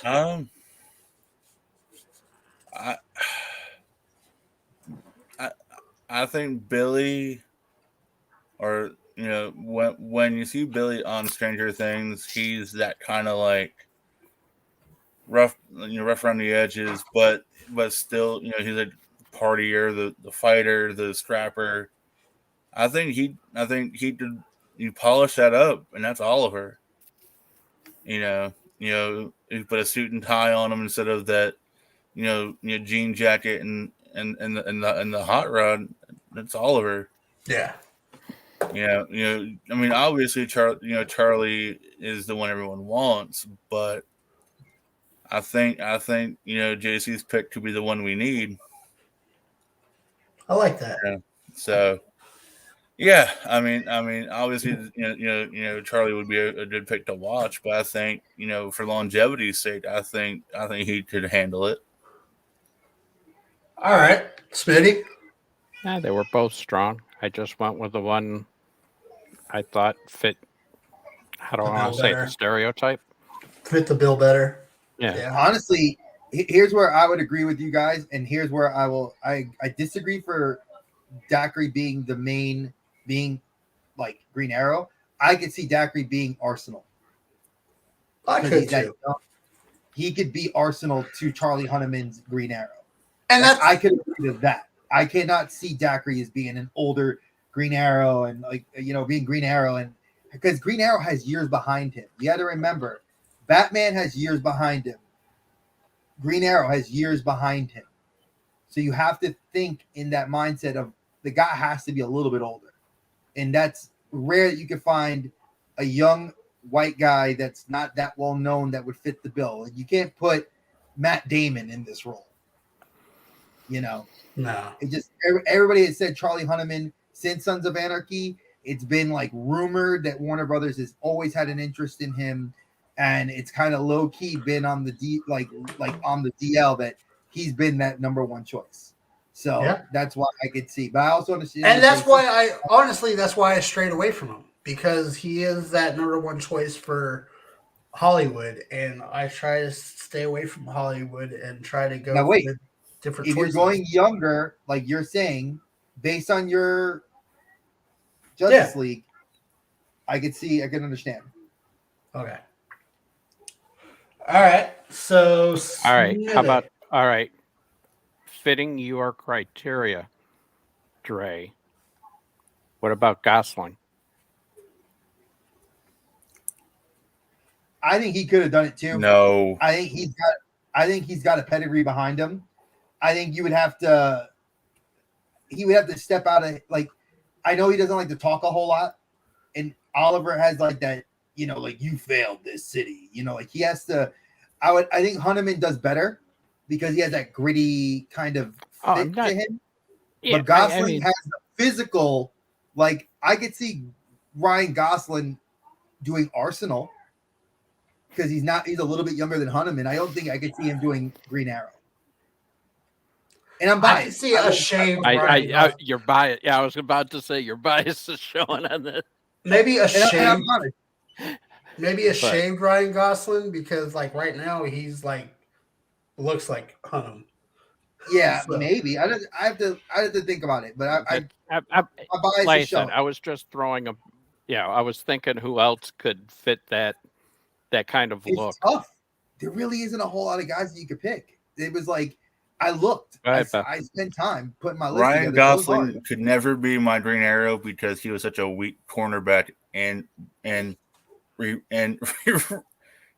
remember the Titans. If you can't protect the corner, how are you going to protect the whole city? He failed his football team, so he failed the city. I'm just saying. All right, Smitty, it's your pick. Just so you know where we're at, Smitty, we have Superman, Wonder Woman, Alfred, and Darkseid. And Aquaman. Oh, and Aquaman. Well, let's go Aquaman. JC, you're first. Brad Louganis. I am first. No, you're first because you had Hunnam. No, you're first. You just did Hunnam. I'm letting you go first. You go first. It switches. Go. Aquaman will be Michael. Okay. So I strayed away from. Well, I didn't stray too far. Momoa was a great Aquaman because he brought forth a new diverse culture to Aquaman. I went back, came back a little bit, not too far back.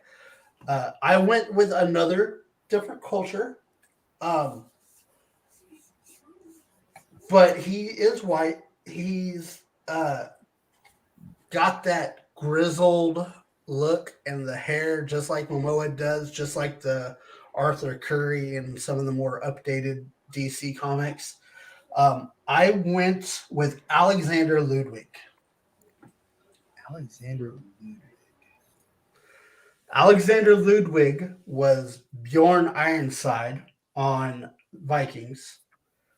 He was also in the TV show Heels. And if you can He's also see, in the Hunger Games. Yeah, he was. He was Kato in the Hunger Games. Will you throw the images on there, Dre? I can kind of see it, yeah. But there's a picture of him as Bjorn with long hair that like totally fits Aquaman for me. And he's like, he is in Vikings, he is royalty, so he wouldn't stray too far from that. Really? He would not stray too far. Ah.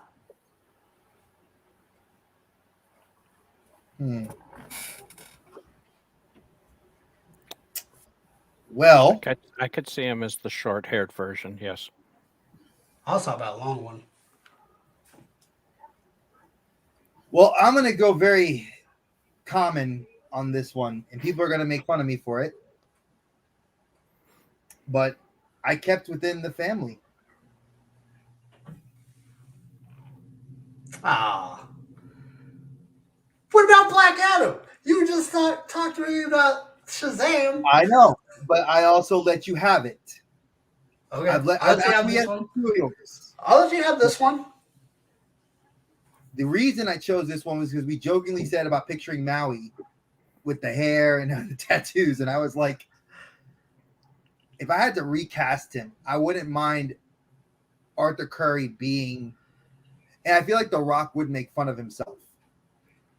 You know, I think he's good enough, a strong actor.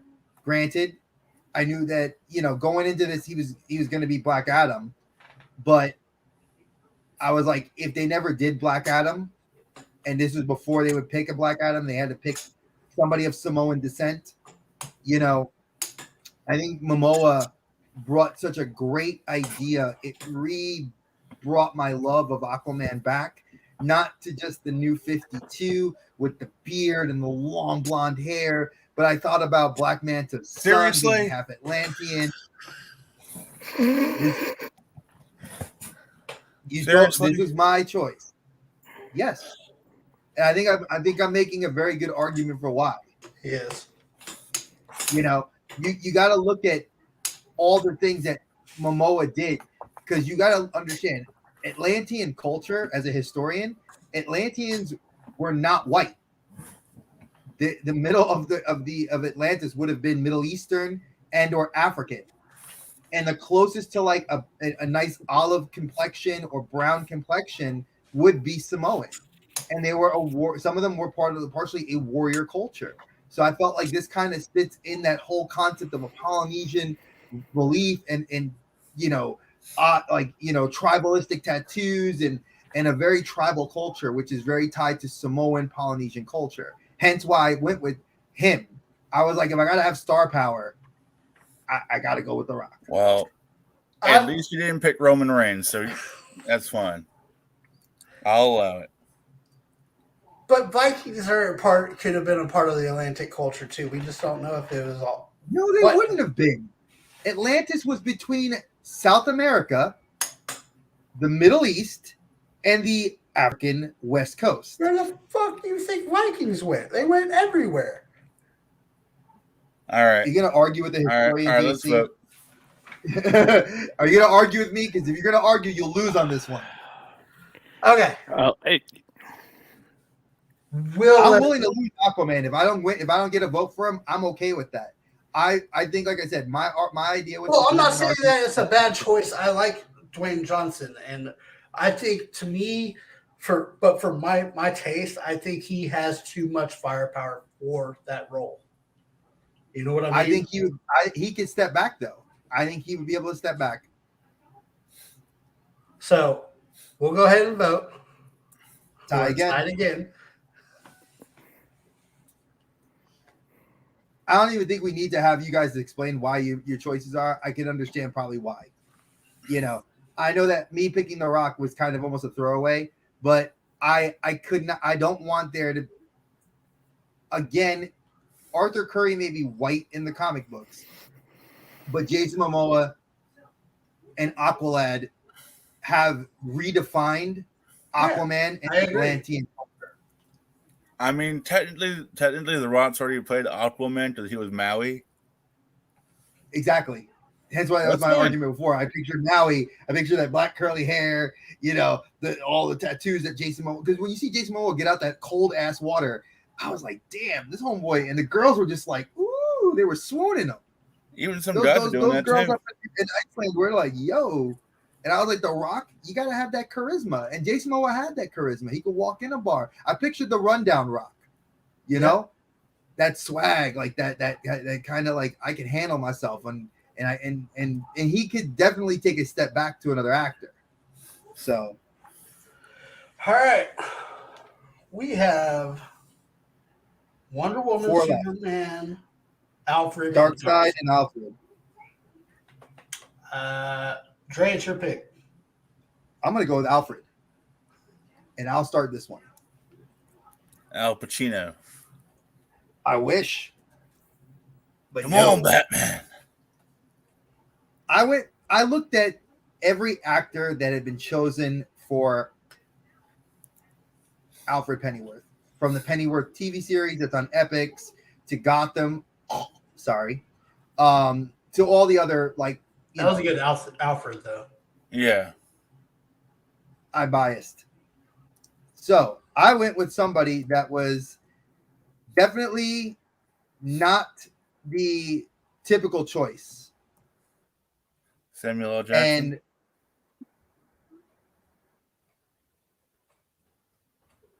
I went for Christoph Waltz.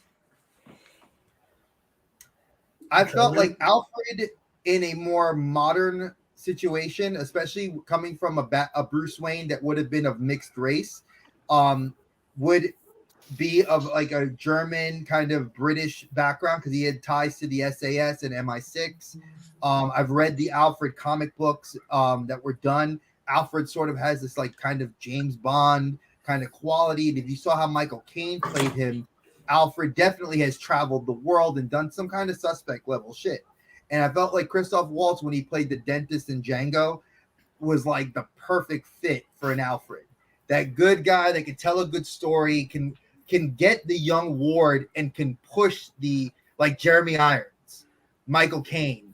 He's the supporting role. Andy Serkis was already chosen to be Batman's Ward, or not the Ward. He's the Alfred in the new Batman movie.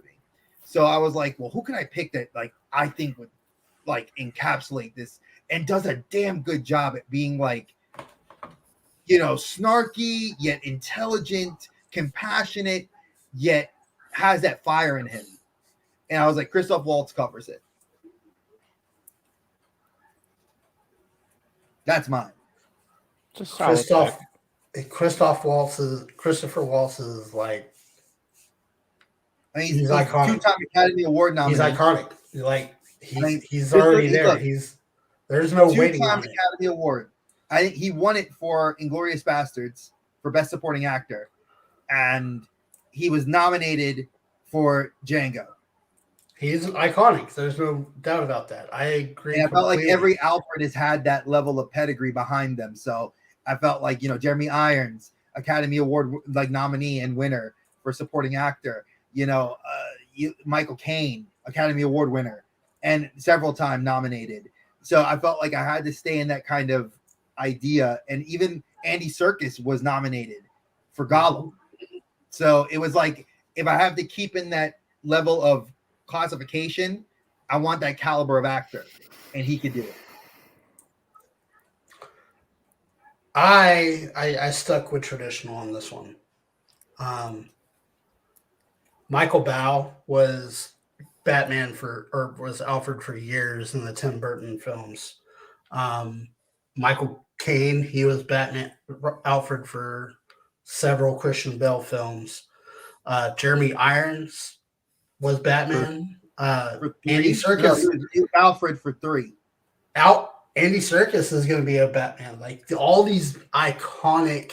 You mean Alfred, British, not Batman?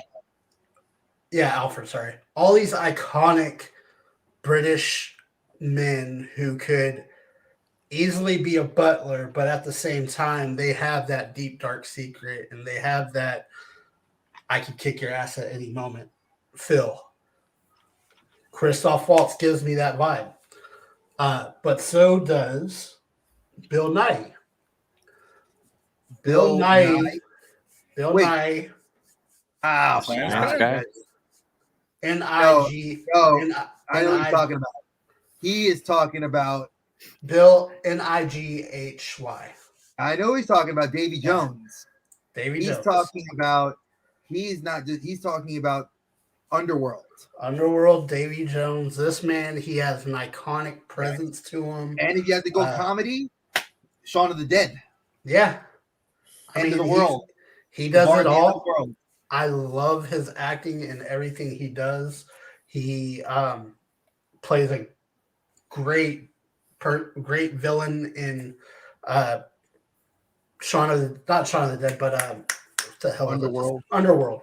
He plays a great villain in Underworld. He's that iconic person, that British actor that you want as Alfred to be. Plus, he was good in Shaun of the Dead as the stepfather because he actually cared about children.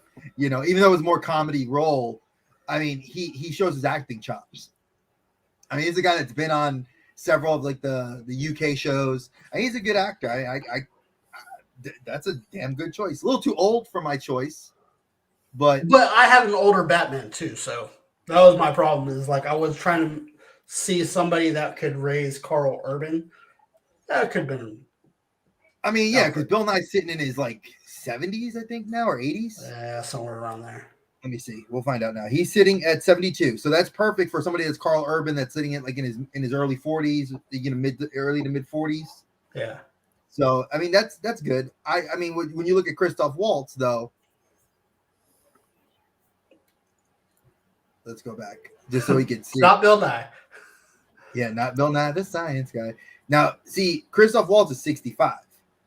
So we're sitting at about the same age we think Alfred is. I mean, he's a grandpa, but he's not like, he doesn't look like the grandpa. Yeah. The best way of putting it. But I was like, I had to find somebody that can match Michael Bow, because Michael Bow, Tim Burton's Alfred was one of my favorites. He was Alfred through the first 4 Batman movies. Yeah. He stood through both of the Tim Burton, and he sat through the other crappy ones, the Schumers. Michael Gow, sorry, not Bow. What's up, Robert? I got a little curveball pick for Alfred if I were doing this. Idris Elba. I did think about that, and and you'll understand why when you see my pick for Superman. I say that because you guys are all saying Alfred is a butler, has to be older. Why can't he be like a Farnsworth Bentley, like just like an attendant to someone who's close in his age? Because I did that purposely because I was looking at somebody else. I was looking at somebody else purposely, stayed away from him because I didn't want to go that demographic where he was a servant. So I stayed away from that. Well, then it wouldn't be a servant; it would just be like a trusted advisor. Because I was honestly looking at Idris Elba. Yeah, and here's my situation. When I did my Superman, I had to really think, and Idris Elba was like my first choice for Batman, for Alfred, and I thought about it, and I said, man, he did great as Luthor. He's done everything from Marvel and DC. I could see him, and then I thought about it. I was like, man, I can't. I can't do it because he's too young. Alfred to me has always been older than Batman to the point that he was the father figure, almost to a grandfather figure. Right, And in because the he was comic the book, that's how he's guardian. been. Exactly. Right. He was the guardian. And technically he was older than Bruce's father at the same time too. That was the other thing too. Like he was about 10 to 15 years older than Thomas. So that means you had to set it up that it had to be, when you look at your Superman, it had to be, oh sorry, your Batman, you have to think about it like that. All right. So we'll vote for it. So I have Bill Nye and Dre has Christopher Christoph Waltz. Waltz. Christoph Waltz. So on the count of 5, 4, 3, 2, 1. Nice. Okay. Christoph Waltz wins it. Both of you had good picks for that, though. Yeah, I can't argue, JC. That Bill Nye would have been if he was the same age as Waltz, I would have probably picked him. Because that pedigree of movies by Davy Jones was so good. Yeah. I just like Waltz better. So do I. I love Christoph Waltz. It's this is my bias showing. I'm like, JC is 1, I'm 2. Yeah. Now I won't. So far I'm getting my butt kicked. So I'm okay with that though. This has been a good. you guys have had a lot of ties though, and A lot yeah, of we've time. had a few ties. But I think you've tied more than I we've tied more honestly, than we've actually- unless I win out, I can't. No, if you right now, you would have If I to win win the out, next we 3. tie. You'd have to win the next 3 to tie, Yeah. and you might She win said 2 what? of the next. You might win. You might win these next 3. I don't know. We'll have to wait and see. All right. So we'll go dark side, then we'll go to our 2 big ones. Okay. Okay. You just went first, so I'll go first this time. Okay. All right. So I needed an iconic voice to go with this CG because Darkseid is a badass all the way around. And all these voices were doing great until I heard, like, I could pick a voice actor, but I wasn't going to because I hadn't thought of doing like a Chris Sabat, who is so many voice actors. But what I ended up doing was I went with somebody that's already been picked. I went with Christoph Waltz and picked him to be my voice for Darkseid because if you listen to the dude in Django or Inglourious Bastards, he has that sinister, deep voice. Well, the Jew hunter. Yeah, I mean, I think that's his best when he speaks. Oh, do you speak English? he's sinister. He's sinister, and I love it. He is. So, okay. So I picked Christoph Waltz. So when you said that, I was like, motherfucker. Well, I mean, that's cool. That's a good. I think that's an interesting for your role of Sinister. I went completely left.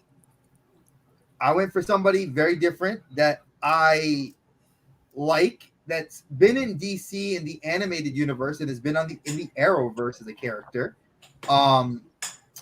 He's been more on Arrow than I think on Flash, and I think he's been on Legends of Tomorrow once or twice. I went for the voice of Darkseid, and again, I'm more of a literal mindset when you guys think about this because Darkseid's voice was a black man, so I stood with a black man. So I went with the voice actor. Jackson. No, couldn't pick him anyway.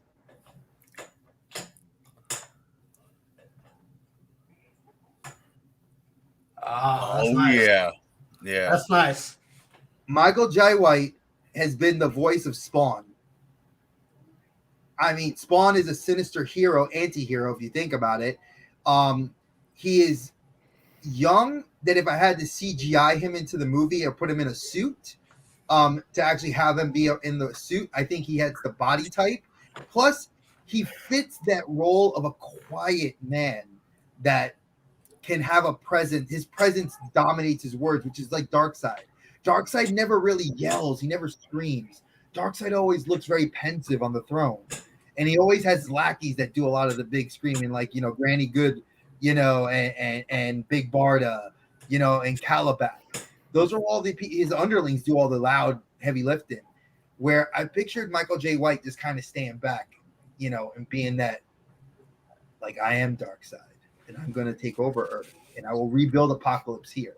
Like, I pictured that voice, and then I saw Spawn, and then he was Spawn in the, he was Spawn in the live action. Voted.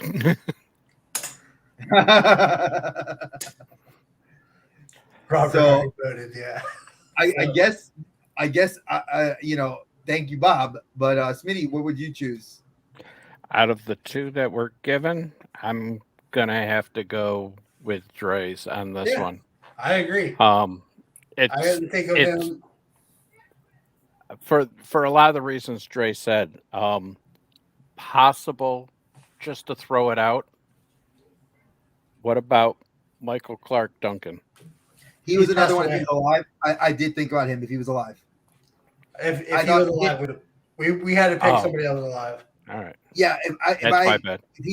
If he was alive, I would have picked him because Michael Clark Duncan did so great as Kingpin that I would have. And Kingpin is supposed to be that, like, low key, quiet. Because I loved him in Talladega Nights, and I Darkseid's not funny.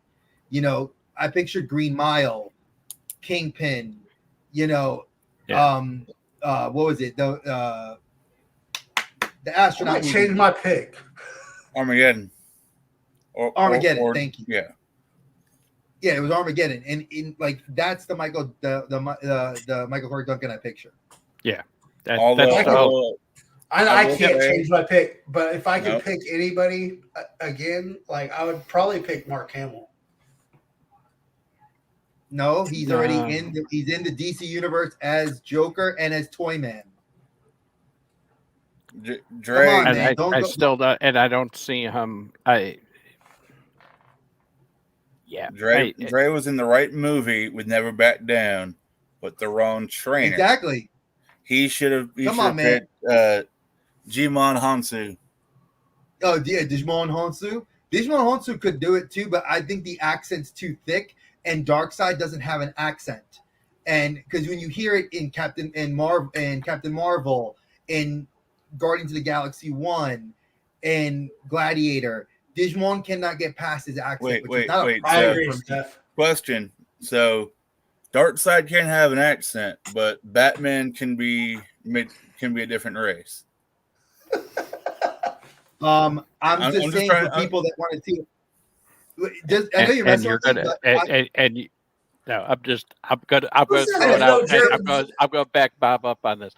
I'm just trying to figure out. Can I explain myself? I mean, if I'm going to get joked on, I'll joke. But I mean, I can explain why. No. And go rock for Aquaman versus No. Trust me, I'm completely busting your balls. But I'm.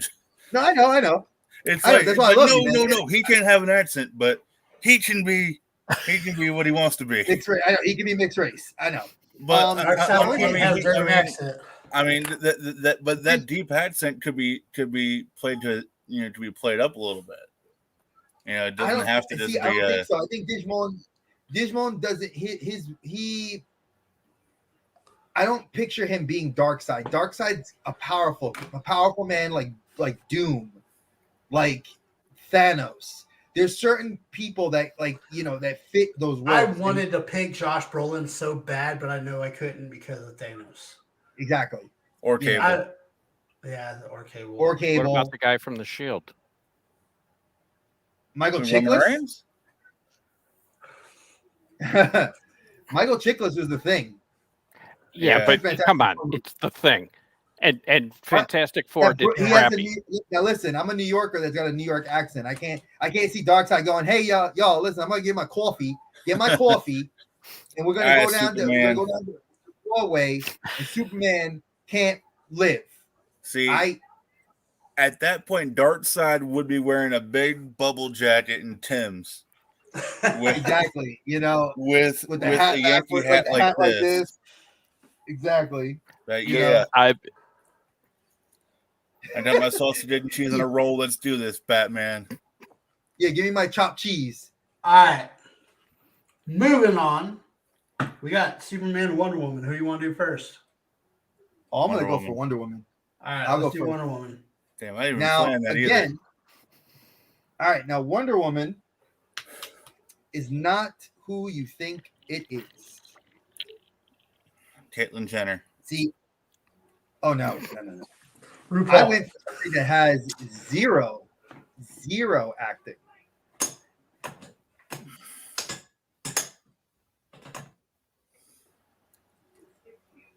Oh no, that's not her. It's Elaine. I took the wrong last name. P-A-P-A-R-I.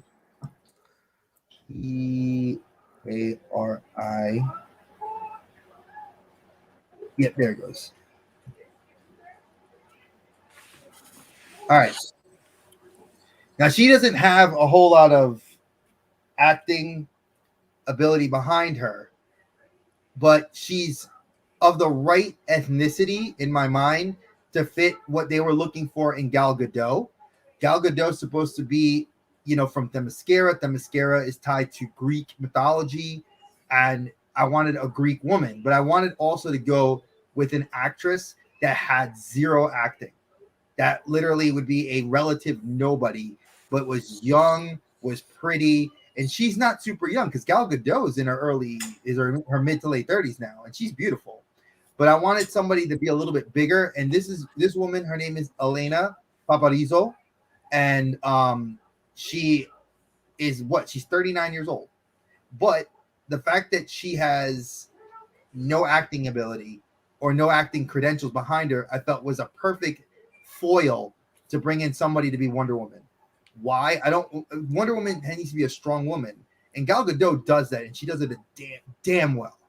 But I didn't want somebody that was already in a franchise. I wanted someone like JC said that could build a franchise around, and that was a relative nobody. Like Emma Watson was, a relative nobody until Hermione Granger. You have all these other actresses that are relative nobodies, and then they get big. So I wanted her. She's a singer, ain't she? Yeah. Yes, she is. Okay. Just so you guys can get an idea, she's also ridiculously tall. She's like 5'10". She is. She's Amazonian. I like that. She Greek. fits, just when I saw this image of her, and then I saw this image of her, I felt like I had the right pick. I'm going to go straight to my pick before I talk to yours. Okay? So You picked the same person. No, I didn't. I'm just kidding. I did pick a Greek woman, but she was raised in America. So she has a Greek background. She has Greek acting, but she's raised here in America. She is younger. She's on a popular TV series. I picked, her name is Marie Aver, A-V-E-R. Avergopoulos. She's a Canadian actress. Yeah. She plays Octavia in the 300. She's beautiful. She's tall. She's young. She's Amazon all the way around for me. And she's 5'5". Okay. She's She could play. 5'5", and she's 35. So she's 4 years younger than mine, but 5 inches shorter. Okay. So if you put lifts in her shoes, you get her to be a little bit taller. I agree. But here's the thing is I know she has stellar acting. I love her in the 300. Well, the 100. So the 100's a good The Tracers. series. When she played in the Tracers, she did good. That was a good movie, she Tracers. She was in what is that movie with the Zeus and everything? Jackson. Percy Jackson. She was in Percy Jackson Lightning Thief. She was one of she's played some badass characters, and I think you're right. She could be a young Wonder Woman. On the contrary, like I said, I was going to come back to yours.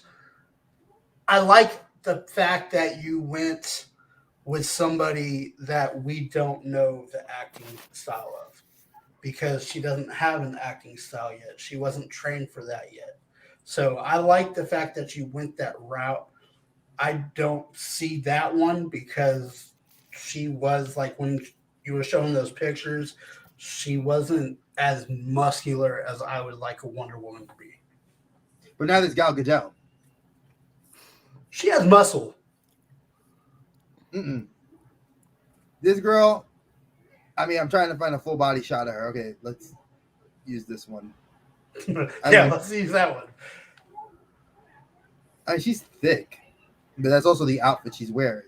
I'm cool with thick. Oh, Amazon should be thick. I'm not saying that they shouldn't be. I agree with you. Amazons are supposed to be thick.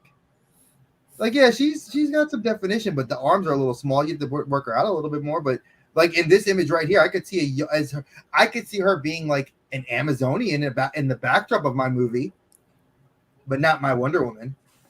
She actually voiced Silver Swan in a animated Wonder Woman movie. Did she? Yeah.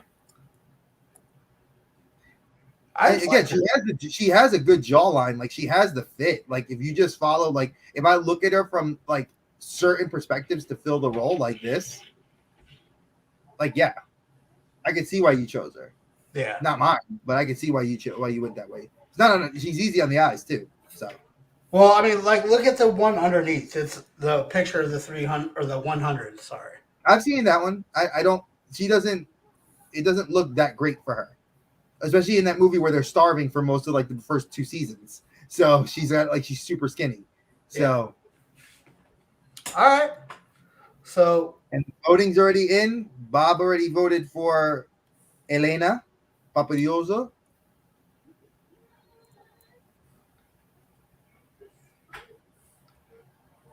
Hey, we got a tie.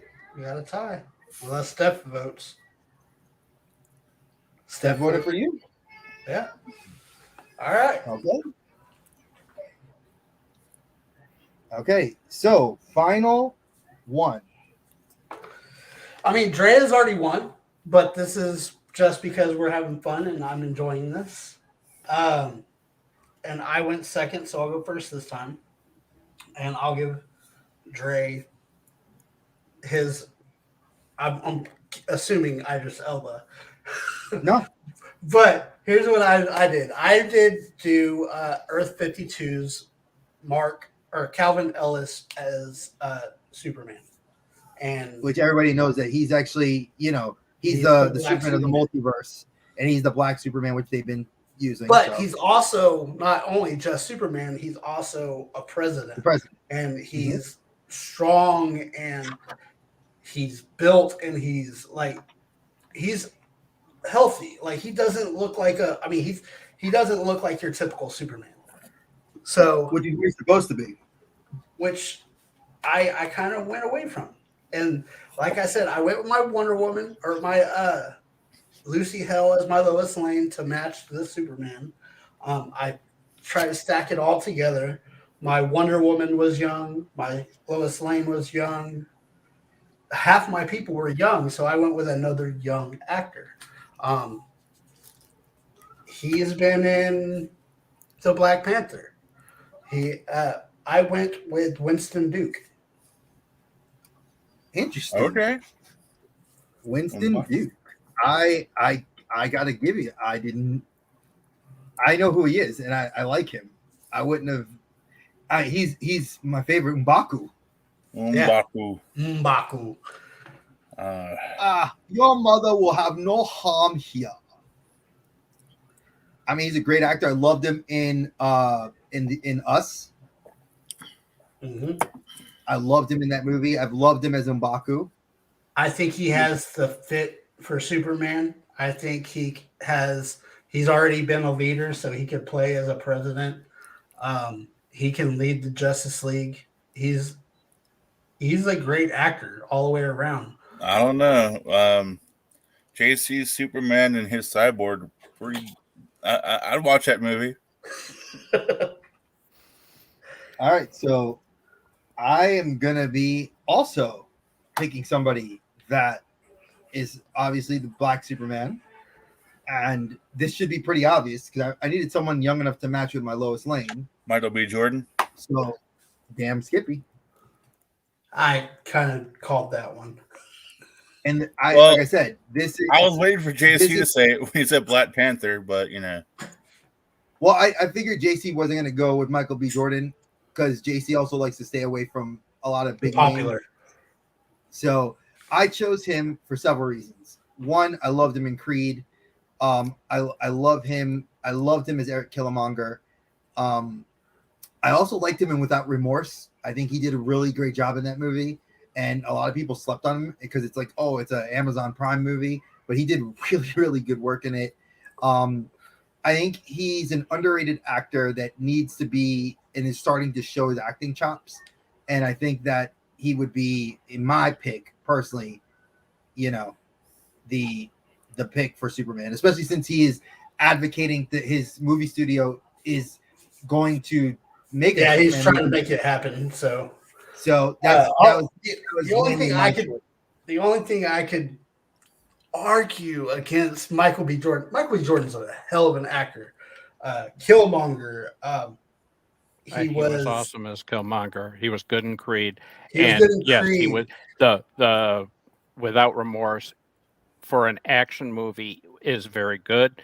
Although Without Remorse, the book is much better because it gets you into it's a lot more of his the character's background and how he was created into that the movie doesn't do. But for an action movie, other than that, I mean, that's the part of the movie I didn't like. He did great in it. I didn't like how they strayed from the book. I don't disagree with you. But this is why I went with somebody that I'd seen in a few things. He was in Chronicle. I mean, No, he's a strong pick. He's a strong pick. And JC's is, man, like it would be hard pressed not for me to pick Winston Duke because I loved M'Baku. He's one of my favorite secondary characters in that movie of Black Panther. So he was Cyborg, right? Go ahead, Bob. I was just gonna say there's an animated movie he voiced Cyborg. Yes, I know that. And okay. I have no. What I was going to say. Hold on. What I was going to say was I love Michael B. Jordan. He's a great actor. Everything he touches turns to gold, except for when he's a good guy. Like when he's the guy that's not self-interested, like Human Torch. That was horrible. You can't deny that. Okay, but Superman is not a like, you know, his character is, especially the Black Superman that's the president. He has a pedigree behind him. You know, he comes from Krypton. He's the last son of Krypton. He's grown up on Earth and he's rise through the ranks. He's gone through racism. He's experienced everything that would have been if Clark Kent was not white.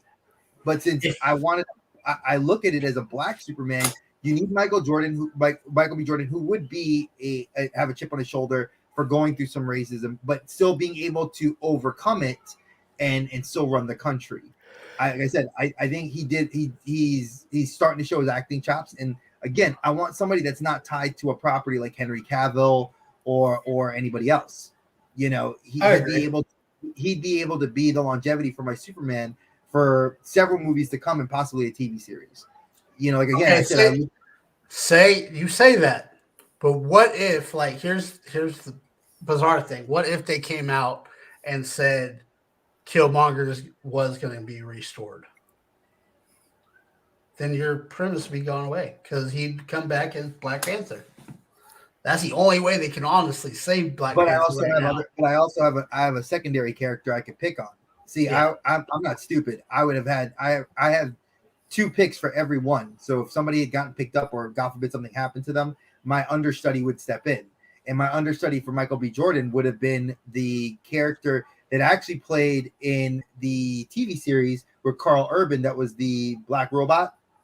That Carl Urban was the cop that didn't like robots, but he ended up playing with him. It was on Fox. It was only for 1 season.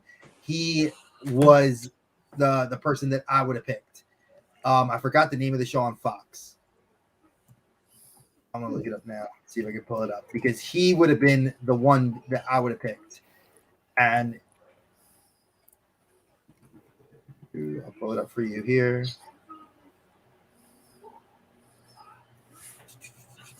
Folks, I apologize. I usually like having my information a little bit better. Almost Human. And Michael Ealy. That was the other guy I would have picked. Oh yeah. Oh, okay, yeah. He was in several movies. Yeah, I like him. He's not a comic book nerd, but he's got the education. Again, if I want to have a young black man that's going to be president of the country in that universe that's going to have a strong woman in Lois Lane, I need a strong female personality, but I also need a character that can carry himself. And he showed himself as a strong personality in that robot. Like who was your Lois Lane? Stephanie Beatrix. Oh, that's right. See, Tiny, I wouldn't have gone with Donald Glover for Superman because I think he, as much range as he has, I don't want to put the whole franchise on him. And I feel like that's what happened in Community.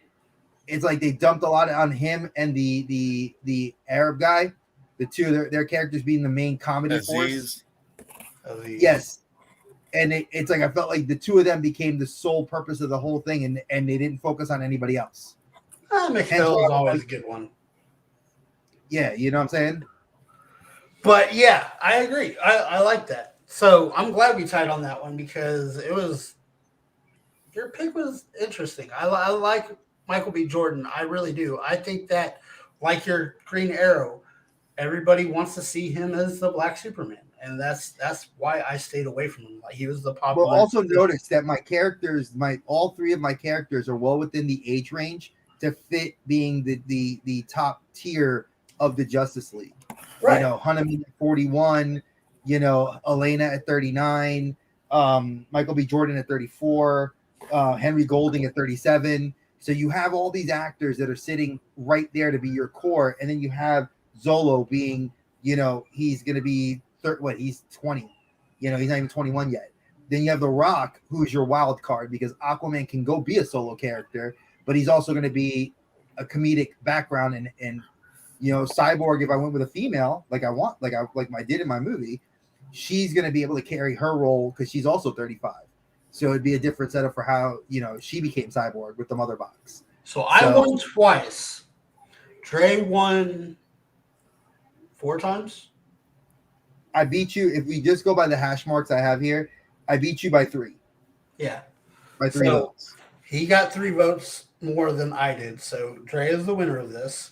But honestly, I would like to see something like these in the future. Like we could keep doing these in the future where we face off like this. I like this. Hey, I did too. Like I said, I had a lot of fun and I wanted to try to show off my little bit of knowledge with my chops on knowing my actors and knowing where they fit. I definitely am impressed with you. I tip my hat to you, sir, because I have to say, you did put me for a run for my money on several of my choices. And we tied hold on. 1, 2, 3, 4, 5, 6 times. So you definitely were able to I'm like, damn, like you had me with an oh damn moment in my head. There's quite a few times I would have voted for you than myself. So same with me. I would the same exact way. So I definitely respect that. And that's what this whole thing is, guys. We go do this for fun. At the end of the day, he's still my brother from another mother, and I love him just as much as he loves me. So I'm not gonna be mad, at him for he beats me. The competitive version of Dre, I beat you. We'll see next time. But, wait till next time because you never know. Robert, Yeah. Smitty, you want to quit sharing screen? Or actually, no, I got you. Oh yeah, let me quit sharing. I'm sorry about that, guys. So, what would you pick as Superman? If you were in our predicament. Because this was off the top of my head, honestly, because I texted Dre a day or 2 later and said, I'm done. I got on my list already. And And I I didn't was still touch it. I working on didn't look at it. So I was sticking with my first opinion. I don't And know. I didn't really. I would have to. I mean, I understand why. And honestly, I don't necessarily. I don't have. Well, I'm used to the Christopher Reeves Superman. Will you say as look? I know there's a Black Batman in the comics. I haven't read that, so I'm not. But I understand why both of you went that way. Yeah. Both of you had very solid picks. I actually would have to think very hard on who I would pick for Superman. I am not sure who I would suggest. I had already right figured now. out if I was going to go with a white Superman, who I would go with. Well, I knew I was going to go with a black Superman. Like I knew that. I was going to go with black Superman, Oh, but if I would have went with a white Superman, that doesn't surprise me in the least. Trey. Have you ever seen? Well, I mean, come on, look. Just as a side, I'm tired of always like Bob said it. I'm tired of seeing a white Superman. Why can't I see it? My wife is dancing. Victory dance. I won. I won the choice. Oh, she's doing the Cabbage Patch. Go ahead. Go Dre. Go Dre. Sorry, my victory dance. My wife's doing the victory dance. But I had to go with something I'm tired of seeing. I want to see something different. That's why I picked most of my picks. Like Robert. If I'm gonna go young, like this is my Superman for 10 plus years, I would go with Zolo. I think, much like I defended him for, Dre's Flash, I think you could build around him. I don't know. A pick for a younger Batman to go with my Zolo. I mean, I'm biased only to this, it's the Cobra Kai thing, but I would go with Tanner Buchanan. He has that young Bruce look. I don't know that one. And Steph, I would literally, I was jumping between the two of Jensen Ackles and Carl Urban. A very younger Bruce Wayne would be Tanner Buchanan. Obviously being on Cobra Kai, he has the fighting actor, the fighting down. He's very his character on Cobra Kai is more of, he kind of bounces between, the good and evil and the, wanting to be alone, but so I can see it. Going with someone a little bit older, I would agree with Stephanie. Jensen would be a good pick. An older Superman. I was gonna say let me see if I can show you through here. If I was gonna go with the white Superman, I was gonna go with this guy.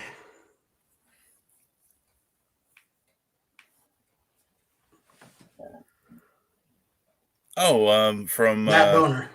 Yeah. He has the look of Christopher Reeve type Superman. Let me use this real quick. What about Ian Somerhalder?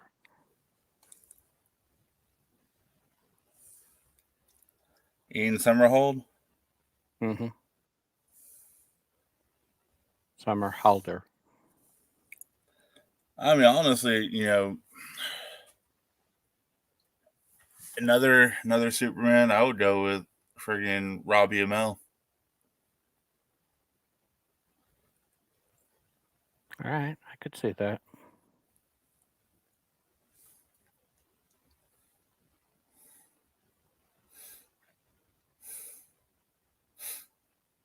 Yeah. Look at him just sitting there eating. While we're still live, and we lost what, half the. Jeez. I say next week you and I just go at it with a recasting, but that's up to the boss. And then the winner You got a goes on. movie you got a movie you want to go for? JC, when you unmute yourself. I've been reluctant to do these because I can't remember. My mute is muted. You're muted. Yeah, sorry about that. Sorry. I like Ian Somerhalder. I do. All right, my idea is this. Next week, Smitty and I go one-on-one. You two judge. Okay. Then the winner of me and Smitty goes on to face Dre. All right, so what's the movie you guys are going? We got to pick the movie, right? Yeah. Do we get to pick? No, we pick. Me and Smitty do. It's me and you pick. No, it's Rob JC versus. are picking. Oh, Yeah, it's Rob versus you Smitty. you picked Justice League. Who? Technically, yeah, you did pick JC Justice League. did. So, I did. yeah, Didn't JC Okay. pick it? yeah, he did. Yeah. All right, so I'm trying to think who I want to see in the wheelhouse here.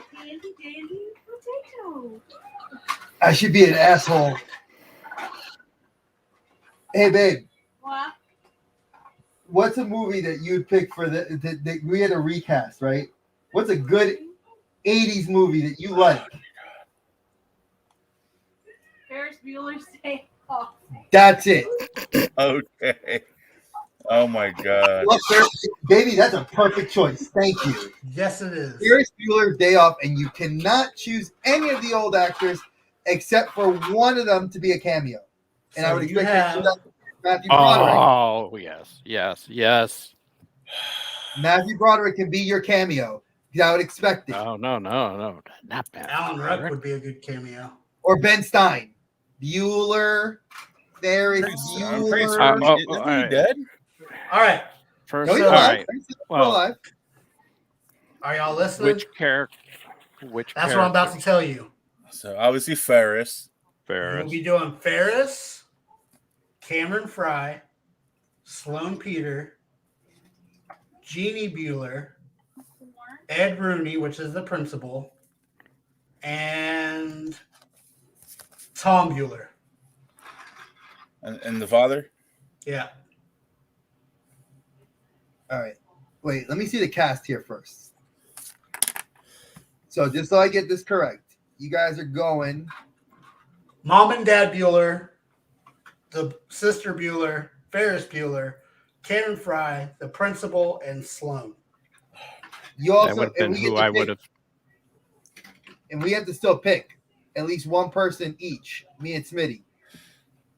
All right, hang on. So both parents, the sister, Why are the you in girl. Smitty? Oh, sorry, me and you, JC. So Yes, economics teacher, the one that Ben Exactly. Stein played. the economics teacher. We have to have the economics teacher. He has to be one you guys have to cast. And What about the one who, the girl? so Christy Swanson. No. Grace? The heavyset I don't remember redhead the chick? name, but the one that the Dirty Dancing girl played. That's yeah. Oh, that's yeah, his Gina sister. Mueller. That's his sister. Yeah, they're being cast. The main cast is being casted. Okay. I didn't remember her name. So. Garth Volbeck. Dude, that's that. All right, so that's the Wait, which one are we doing? Are we doing the teacher? Ferris Bueller. The teacher Yeah. is one of them, and we're gonna add two. So And you the got to cast prisoner. the teacher and Why Garth Volbeck.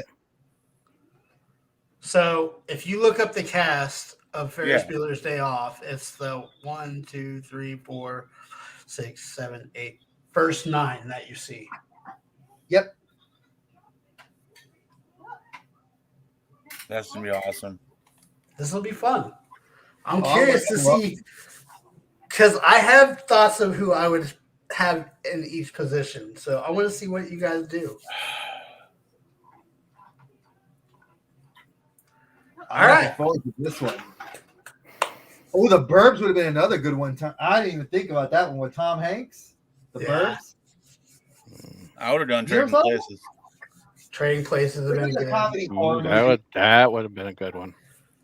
That would be interesting. You could do a lot with that now too, Oh God, yes. especially after what these guys did with Justice League. Oh yeah. Trading Places, Kevin Hart and Josh Gad. Oh God, yes, 100%. Kevin Hart has to be the comedian in that. He does not have to be the comedian in that. Actually, Eddie Murphy still has to come as a spotlight. He has to be the homeless dude. Yeah, and you have to have Dan Aykroyd because he's still alive. I think Dan Aykroyd and Eddie Murphy should be the two old men. Yes, that would actually be a good That'd one. be perfect. They're not brothers; they're just best friends that own the business, and they have to go They're against brothers.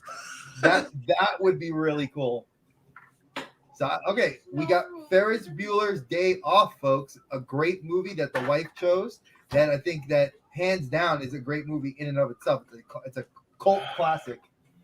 So next week, Another movie.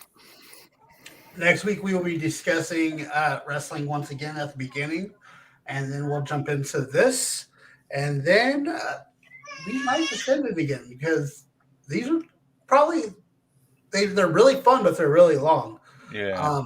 Well, technically, this is a mini series because right now we're doing the brackets, and I won the first bracket, so now the next bracket's going to be Smitty and Bob, and then whoever wins that goes against me, and then we're going to determine the champion. Whoever loses goes against me, and I get round robin, so I get a chance to get my vengeance. Well, no, technically the loser between you and Smitty then has to go against the loser of me and the winner. Yeah, it's I'm like not double. saying It's double if elimination. Smitty lost or Bob loses, whoever loses that. It's double elimination elimination. tournaments. Yeah. Yes. Are we gonna have orange slices now? Yeah. And wait, I brought juice boxes. Pizza Hut. I'm a dad. I brought juice boxes. I got fruit snacks. All right. So, guys, tune in next week to see that's true. Who will win between Smitty versus King Bob in the Battle of Ferris Bueller. I think they both are good. I'm not gonna lie. I think Smitty's got a good handle for those that time period. So does Bob. I think it's a good matchup and a good movie type for both of them. It's something out of Smitty's wheelhouse because Smitty is more of a sci-fi kind of dude, and Bob is more of the comedy kind of dude. So I'm liking to see where this is gonna go. I like this. This is gonna be fun.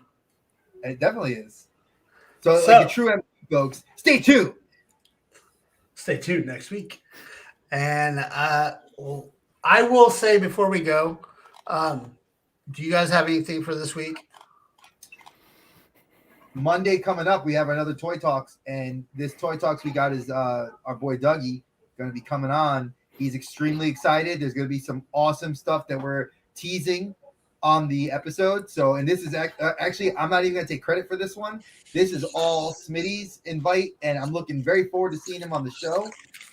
So like I said, we've killed it these last two episodes, but I've had other YouTubers I've reached out to literally watch the stream and say they want to show up on that in the next episode. When I've scheduled out all the way to February before Valentine's Day. That's awesome. So yeah. I am unfortunately in school on Mondays now, so I won't be able to attend to these, and I apologize. But Dougie, like our previous ones, are going to be showing some of his, some pieces out of his collection. But he's also the first artist as well, customizer and artist that we're bringing on. So why don't you go ahead and put his link in the comment section, if you don't mind. All right. And I'm going to set up actually on Instagram and on Facebook. I'll be posting in several groups and tagging him as well as all of us. So you guys can tune in on Monday. I do know that we have another custom toy creator coming on after Dougie. And then on February 7th, we have What's Poppin', Seth, coming to the show. And Valentine's Day, obviously, I took off because it's for the wife and the kids, and I'm going to be spending time with my loved ones, I assume you all will be as well.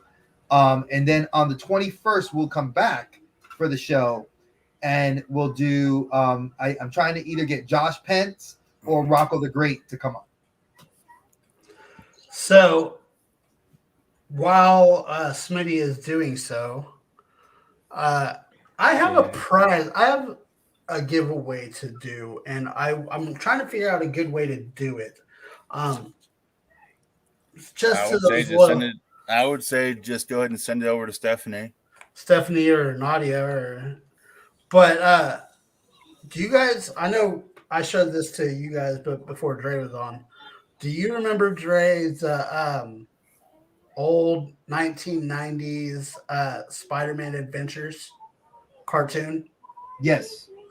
So I won a giveaway with two of them, and I want to give one of them away. But these are the animation cells from that series. What? So this I almost want to say I want it because I can put it in part of my Spider-Man display I have here in the house. So this is the one I'm giving away. I'm trying to figure out how to do so. I mean, Stephanie's still here. Yeah, she's still here.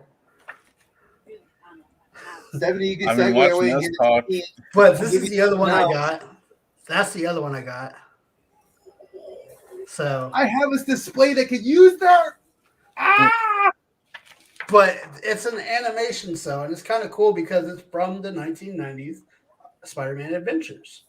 So what I'm thinking is, you said Monday, right? Yes, Monday. Usually we have a good amount of viewers that come in on Mondays. So what I want to do, let me look at this link that Mr. Smitty put on there. So can you send that in our chat, sir? Because I can't highlight. Yeah, I can't highlight that. So what I want to do, and you guys can post this. That's cool. That's kismet. You guys can post this as a promo. Oh, nice, Tiny. But Nice. I want to give this away to somebody who's showing love to not only us, but the people we be bringing on these shows. Sure. So, I'm trying to look at his page right now. So let me give me just 1 second.